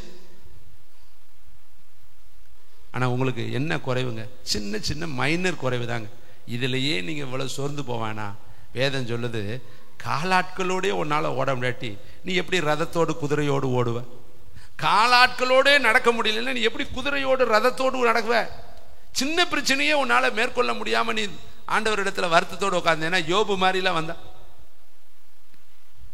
யோபு உத்தமன் சன்மார்க்கன். ஆனா யோபுக்கு வந்தது உனக்கு வந்தா அப்ப எப்படி இருக்கும்? உனக்கு அப்படிலாம் வரலையே. கைத்தட்டி கர்த்தருக்கு நான். சின்ன சின்ன பிரச்சனை தாங்க. சொல்லுங்க, ஓத்திரவம் என்னை பூரணப்படுத்துது. சோதனையை சகிக்கிற மனுஷன் பாக்கியவான். கர்த்தர் எவனிடத்தில் அன்பு கூறுகிறார்களோ அவனை அவர் சோதிக்கிறார். சோதித்து உன்னை பொண்ணா மாத்துவார். சோதிக்கப்பட்ட பின்பு நீ மாறிடுவ. இன்னும் நிறைய காரியங்களை உண்டு. நான் பேச எனக்கு நேரம் பத்தல. இப்ப கூட யாருக்கெல்லாம் கொடுத்தார் இதை மட்டும் நான் சொல்லி முடிக்கிறேன். நீதியை தேடினவர்கள் எப்படி கூட வாங்கினாங்க? 1 சாமுவேல் புஸ்தகம் எடுக்க வேண்டாம், நான் சொல்றேன். 1 சாமுவேல் 1:10 அன்னாள் தேவனை தேடி கண்ணீர் விட்டு அழுதா. சொல்றா, என் சிறுமையை பாரும்.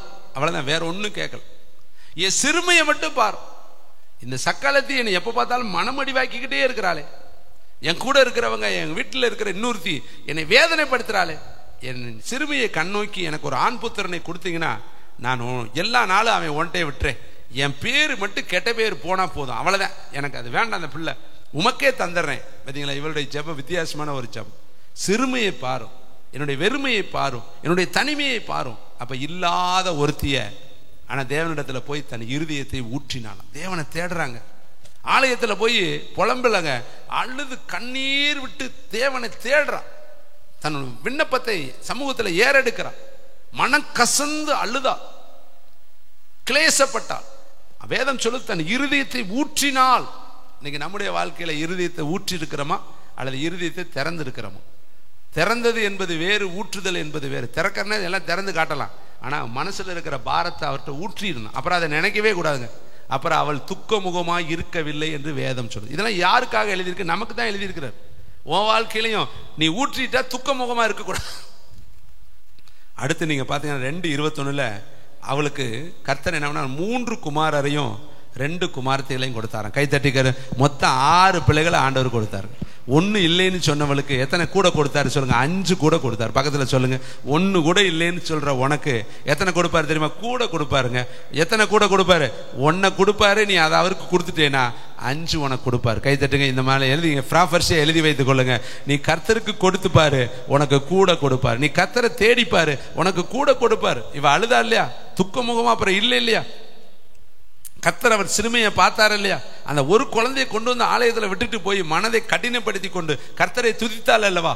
அவளை கர்த்தர் சும்மா வைக்கலங்க. அதுக்கு அடுத்து 5 கொடுத்து 3 குமாரனையும் 2 குமார்த்திகளையும் கொடுத்து 5 பிள்ளைகளை இலவசமாய் கொடுத்து அவளை சீமாட்டியாய் மாற்றி கர்த்தர் இன்றைக்கும் அவள் மூலியமாய் அவர் மகிமைப்பட்டு கொண்டிருக்கிறார். கை தட்டுங்க.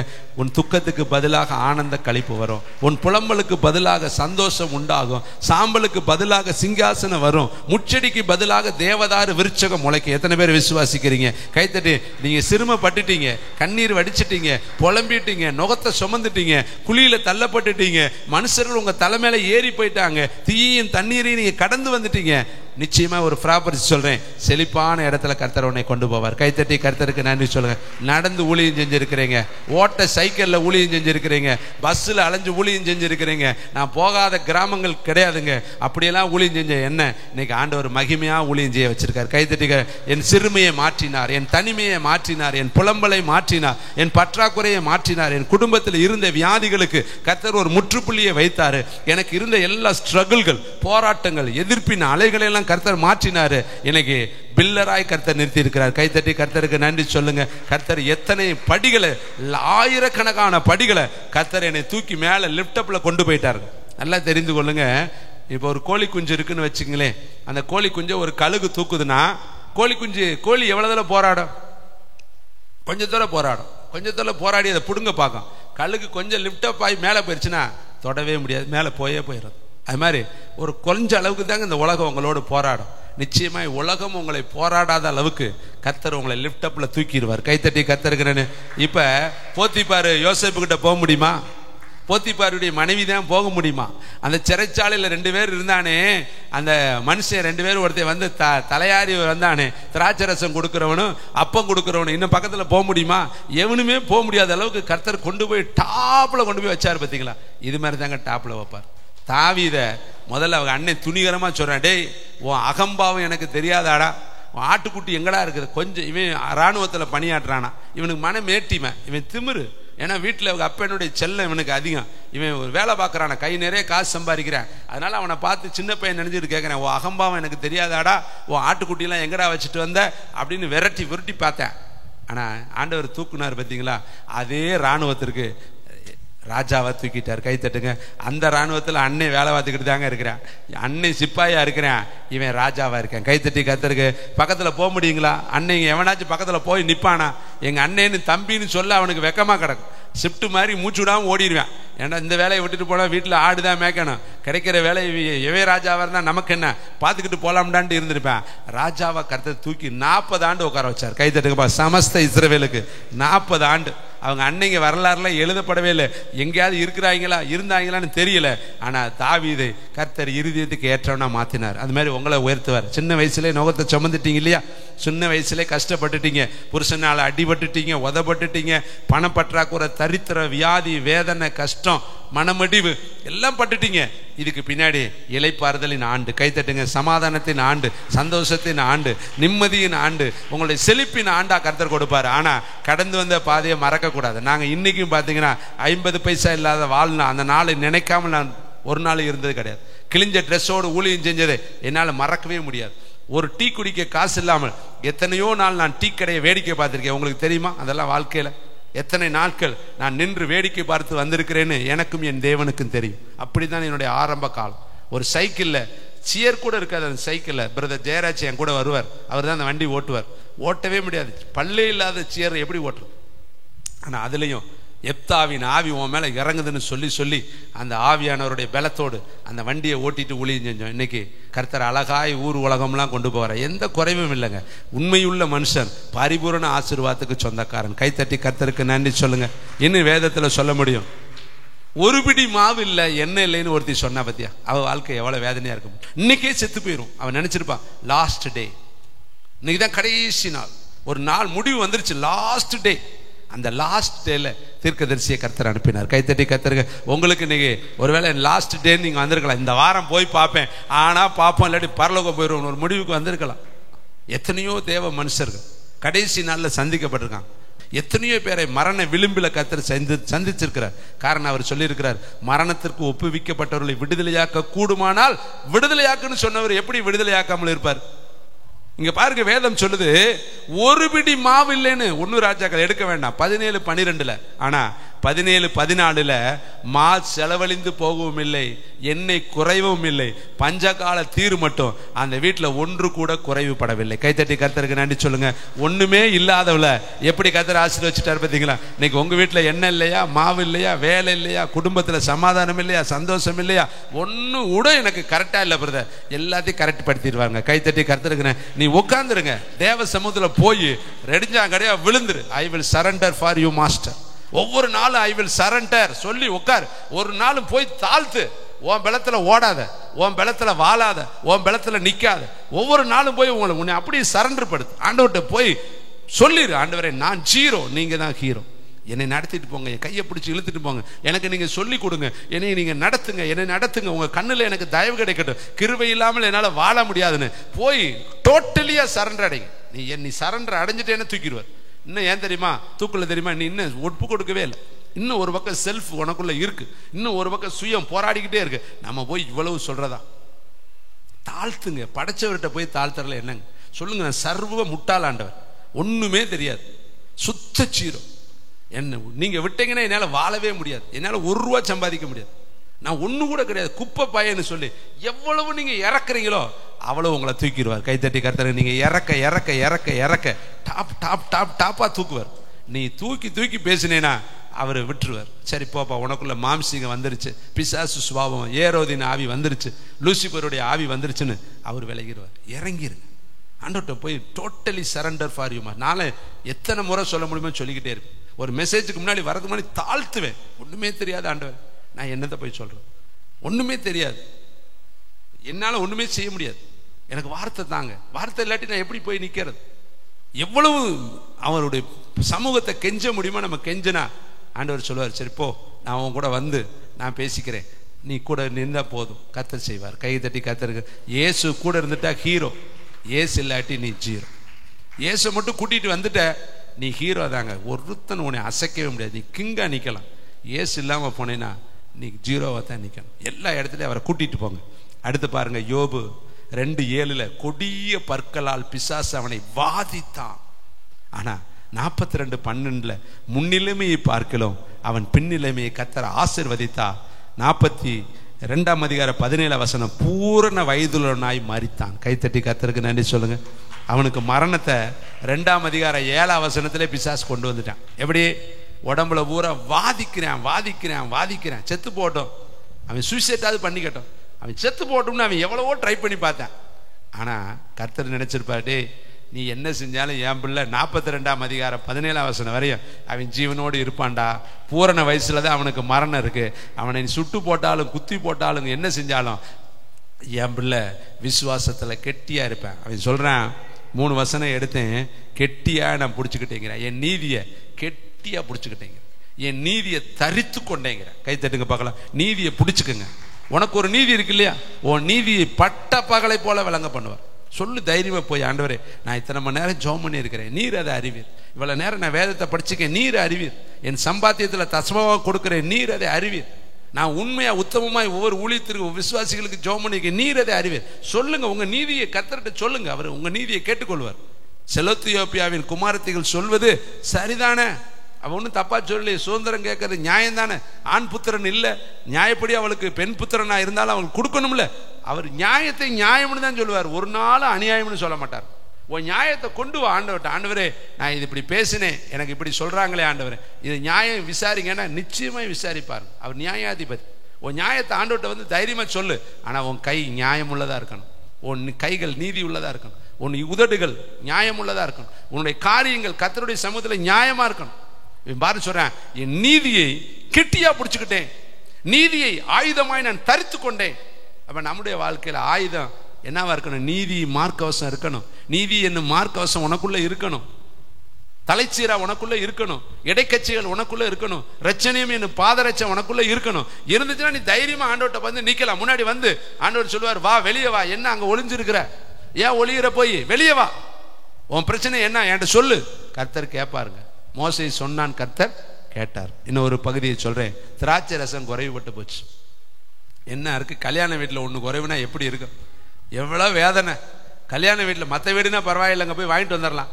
இப்போ திடீர்னு நம்ம இதில் சாம்பார் குறைஞ்சிருச்சு, அல்ல சாப்பாடு குறைஞ்சிருச்சு, அல்ல ஏதாவது ஒரு மிஸ்டேக்னா என்ன பாடுபடணும் யோசித்து பாருங்க. ஒருவேளை இன்னைக்கு உங்க வாழ்க்கையில குறைவா? வேத வாசிப்பு குறைவு, ஜெப குறைவு, பரிசுத்த குறைவு, பொருளாதார குறைவு, சமாதான குறைவு, கணவன் மனைவிக்குள்ள ஐக்கியம் இல்லை, அப்பா அம்மாக்குள்ள ஐக்கியம் இல்லை, ஊழியக்காரங்க விசுவாசிகளுக்குள்ள ஐக்கியம் இல்லை, யாரோடையும் எனக்கு உறவே கிடையாது, நான் தான் தனிக்காட்டு ராஜா. ஆண்டவர் அசைவாடவே மாட்டார்கள். நீ எல்லாரோடையும் சமாதானம், நல்மனம் பொருந்துங்கள். நல்மனம் பொருந்தாதான் கர்த்தர் நமக்கு அற்புதம் செய்வார். அடுத்து பாருங்களேன், ரசம் குறைவுபடுச்சு. என்ன ஆச்சு? ஒரு நொடி தாங்க உள்ளதாங்க ஏசப்பா இருந்தார். அவர்கிட்ட பிரச்சனை போச்சு. அடுத்த நிமிஷம் கேட்கறாங்க, முந்தின ரசத்தை விட பிந்தின ரசம் இவ்வளவு மதுரமா இருந்துச்சு, கைத்தட்டுங்க, எங்கிருந்து வந்துச்சுன்னு கேட்டாங்க. கைத்தட்டுங்க. இன்னைக்கு உங்க வாழ்க்கையிலே ஒரு நாளைக்கு கேட்பாங்க, இதெல்லாம் எங்கிருந்துப்பா வந்துச்சு? இதுக்கு முன்னாடி இந்த ஜெயசுதாவை பார்த்துருக்கேனே, இப்படி இல்லையே, இப்போ எப்படி இப்படி மாறிச்சு? இவ்வளவு நாளைக்கு முன்னாடி நான் ரீத்தால பார்த்துருக்கிறேனே, அப்ப இல்லாதது இப்ப எப்படி வந்துச்சு கேட்கிறாங்க. இவர்களெல்லாம் இயேசுவோடைய சகோதரர்கள் அல்லவா, இவர்களுக்கு எப்படி இந்த அற்புத அடையாளங்கள் வந்துச்சு? இவர்களெல்லாம் இயேசுவோடைய சீசர்கள் அல்லவா, மீன் பிடிச்சிக்கிட்டு அலைஞ்சவன் இல்லையா, இவனுக்கு எப்படி அற்புதம் நடக்குன்னு ஆச்சரியமா கேட்கிற அளவுக்கு கர்த்தர் ஆச்சரியமான காரியத்தை செய்வார். கைத்தட்டு சொல்லுங்க, நான் பழையனவைகள் ஒளிந்தன, எல்லாம் புதிதாயின. சொல்லுங்க, ரசம் எங்க இருந்துச்சுன்னு தெரியாது, ஆனா ஏசப்பா இருந்தானா ரசம் வந்துடும். கைத்தட்டி கர்த்தருக்கு கூட கொடுப்பாருங்க, கூட கொடுப்பாரு. சொல்லுங்க, என் வாழ்க்கையில குறைவு பட்டால் கூட கொடுப்பாரு. ஆனா நான் தேடணும், நான் தேவனை தேடிக்கிட்டே இருக்கணும். நீ தேடுற வேலையை கரெக்டா செய்ய, அவர் கொடுக்கிற வேலையை கரெக்டா செய்வார். அதனால சொல்ற, முதலாவது தேடு, நான் கூட கொடுப்பேன். நீ தேடாட்டி எப்படி கூட கொடுப்பேன்? நீ தேடவே மாட்டேங்கிறியே, நீ ஜெபமே பண்ண மாட்டேறிய, வேதத்தையே படிக்க மாட்டேறிய. நீ பார்த்தா ஞாயிற்றுக்கிழமை பார்த்தா வெள்ளையும் சொல்லையுமா கிளீன் தான், ஆனால் செவ்வாய் புதைய வியாழெல்லாம் பார்த்தா யோசுவா அழுக்கு வஸ்திரம் தரித்திருந்த மாதிரி இருந்தா எப்படி யாரும்? யோசித்து பாருங்க. ரியலி லைஃபை நீங்கள் ஆண்டவருடைய திராசில் ஏறி நின்று பாருங்க. தினந்தோறும் நம்ம எப்படி இருக்கிறோம்? தினந்தோறும் ரெடி ஆகணுங்க. தினந்தோறும் பிரசங்கம் பண்ற மாதிரி நீங்க ரெடி ஆகணும். தினந்தோறும் வேதம் படிச்சு, தினந்தோறும் பரிசுத்த அலங்காரத்தோடு கர்த்தரை நீங்க தொழுது கொள்ளணுங்க. தினந்தோறும் ஒரு மினிஸ்ட்ரி பண்ணுங்க, வீட்டிலேயே பண்ணுங்க. வீட்டில் உட்காருங்க, கணவன் மனைவி உட்கார்ந்து பாட்டு பாடி ஆராதிச்சு துதிச்சு ஸ்தோத்திரம் பண்ணி ஒரு பிரசங்கத்தை பண்ணி உங்க வீட்டிலேயே முதல்ல பிரசங்கம் பண்ணுங்க. நம்ம இங்க வந்து பிரசங்கம் பண்ண ரெடியா இருக்கிறோம். ஆனா நீ உன் மனைவிக்கு பிரசங்கம் பண்ணிருக்கியா? பண்ணினா மனைவி கேப்பா, நீ முதல்ல ஒழுக்கமாயா? ஒழுக்கமா இருந்தா தானே பிரசங்கம் பண்ண முடியும் மனைவிக்கு. அப்போ மனைவிக்கு நீ பிரசங்கம் பண்ணினா உலகத்துக்கே நீ பிரசங்கம் பண்ணிப்பலாம். புருஷனுக்கு நீ பிரசங்கம் பண்ணினா உலகத்துக்கே பண்ணலாம். ஏன்னா நீ சரியா நடந்தா தானே பண்ண முடியும். ஒரு மனைவி புருஷனை பார்த்து சொன்னாலாம், என் புருஷனை பிரசங்க மேடையிலே வைத்துக்கொள்ள ரொம்ப எனக்கு ஆசை, வீட்டுக்கே அவர் வர வேண்டாம். கேட்டாங்களா, ஏமா இப்படி ஒரு ஆசை உலகத்துல? அப்ப அந்த அம்மா சொன்ன ஒரு பதில் என்ன தெரியுமா? எங்க வீட்டுக்காரர் மேடையில ஏறிட்டாருன்னா அன்பே தங்கமே நேசமே அப்படின்பாரான். அதே வீட்டுக்காரர் வீட்டுக்கு வந்தாருன்னா அது நான் நீ அன்சுவான் போட்டுக்க வேண்டிய எப்படி பேசுவார்? அங்க இருந்தாருன்னா அவர் சொல்லும் பொழுது என் உணர்வெல்லாம் தட்டி எழுப்பப்படுங்க. சகோதரரையும் பாரு, சகோதரியும் பாரு, பாசமே நேசமே பிரியமே பாரு, வாயிலிருந்து அடுக்கடுக்கான பொன்மொழிகளை சொல்லுவார். ஆனா வீட்டுக்கு வந்துட்டாருன்னா அது அப்படியே மாறி, அதனால அவர் அங்க இருப்பதை தான் நான் விரும்புறேன். பார்த்தீங்களா, மனைவிமார்கள் கூட இருக்கிறத விட பிரசங்க மேடையில் வச்சுக்கொள்ளதான் விரும்புறாங்க. ஏன்னா வாழ்க்கை அப்படி இருக்கு. இங்க ஒரு வேஷம், அங்க ஒரு வேஷம். கடைசியா ஒன்னு சொல்லி முடிக்கிறேன். மார்க் 8ஆம் அதிகாரம் 1ஆம் வசனம். வேண்டாம், எடுக்க வேண்டாம். மீனும் இல்லை, அப்பமும் இல்லை, ஒண்ணும் இல்லை சொல்றாங்க. வனாந்தரம், வீட்டுக்கு விரட்டி விட்டுறலாம். ஏசப்பா சொல்றாரு, பட்டினியா போயிடுவாங்கப்பா, இவங்களை வீட்டுக்கு அனுப்பி விட வேணாம். இங்க ஒண்ணுமே கிடையாது, சீசி ஒண்ணுமே கிடையாது, வனாந்தரம். இத்தனை ஆயிரம் பேருக்கு எப்படி கொடுக்க முடியும்? ஒண்ணும் கிடையாது, ஒண்ணும் கிடையாது. கர்த்தர் சொல்றாரு, பரவாயில்லப்பா, நான் வட்டினியை அனுப்ப மாட்டேன். அவங்கள வட்டினியை அனுப்புனா சோர்ந்துருவாங்க. எதையாவது ஒண்ணு தரணும். ஓன்ட்ட என்ன இருக்கு? இங்க என்ன 2 மீன் 5 அப்பம் தான் இருக்கு, வேற ஒண்ணு. அதை கொண்டு வா போதும். இருக்கிறத கொடு. இப்ப ஆண்டவர் சொல்ற, இருக்கிறத கொடு. உன்ட்ட என்ன இருக்குது? நான் 10 நிமிஷம் ஜெபம் பண்ணுவேன், அதை கொடு. ஒரு 10 அதிகாரம் படிப்பேன், அதை கொடு. ஒரு அரை நாள் உபவாசம் போடுவேன், அதை கொடு. ஒரு 4 பேத்துக்கு என்னால சொல்ல முடியும், அதை கொடு. இருக்கிறத கொடு. நீ எதையுமே கொடுக்கலன்னா எப்படி? அவர் அற்புதம் செய்யணும்னா கல்லை எடுத்து போட்டு தான் ஆகணும். அற்புதம் செய்யணும்னா எதையாவது ஒன்ன கொடுக்கணும். நம்ம கொடுத்தா தான் அதுல இருந்து அவர் கிரியேட் பண்ணுவார். நீ கொடுக்கணும். ஃபர்ஸ்ட் உன் ஜெபத்தை கொடு, உன் வேத வாசிப்பை கொடு, உன்னை அர்ப்பணி. தேவனிடத்துல நீ போய் ஏறி நில்லு. ஆண்டவரே நான் வந்துட்டேன். உங்க வீட்டில் ஒரு மூலையிலையாவது போய் ஒரு ஜெபம் பண்ணுங்க. ஒரு மூலையை நீங்க தெரிஞ்செடுத்து கொண்டு, இந்த மூளை நான் தேவனை சந்திக்கிற இடம்னு சொல்லி அந்த இடத்துக்கு ஒரு பேரை வைங்க. யெகோவா ஈரே, எல்லாத்தையும் பார்த்துக் கொள்வார். யெகோவா நிசியே, அவர் வெற்றி தருகிறவர். இந்த இடம் தேவனுக்கு என்று பிரத்யேகமாய் பிரித்துப்பட்டு எடுக்கப்பட்ட இடம்னு ஒரு இடத்த வச்சு அங்க போய் கர்த்தரை தினந்தோறும் சந்திங்க. இப்ப பாருங்க, வேதம் சொல்லுது பட்டினியா போயிருவாங்கன்னு சொல்லி அற்புதம் செஞ்சவர் எப்படி அனுப்புனாரு தெரியுமா? பக்கத்துல சொல்லுங்க, திருப்தியாக்கி நடத்தினாரா? கை தட்டுங்க பார்க்கலாம். வீட்டுக்கு போறப்ப எப்படி போனாங்களா? முதல் நிலைமை எப்படி இருந்துச்சு? பட்டினி. அவன் சீசர் சொல்றான் பட்டினி. கர்த்தர் சொல்றாரு, பட்டினி எல்லாம் கிடையாதுப்பா, என் பிள்ளைகளை திருப்தியா வேணுங்க கூட கூட எடுத்து கொடுத்தார். இன்னைக்கு உங்களுடைய வாழ்க்கையிலையும் பக்கத்துல சொல்லுங்க, கூட கொடுப்பாரு. தேவனுடைய ராஜ்யத்தை தேடி எல்லாம் ஜெபிக்கும்படி எழுந்து நிற்கலாம். நல்ல பிதாவே, நீர் கொடுத்த வார்த்தையை ஒன்று மாறாமல் உங்களுடைய பிள்ளைகள் இடத்துல சொல்லி இருக்கிறோம். தேவன் தாமே கூட இருந்து இவருடைய வாழ்க்கையில நிறைவைத்தாங்க. இன்றைய நாளில் கர்த்தர் பொறுப்பெடுத்துக் கொள்ளும். இயேசுவின் நாமத்தில் பிதாவே.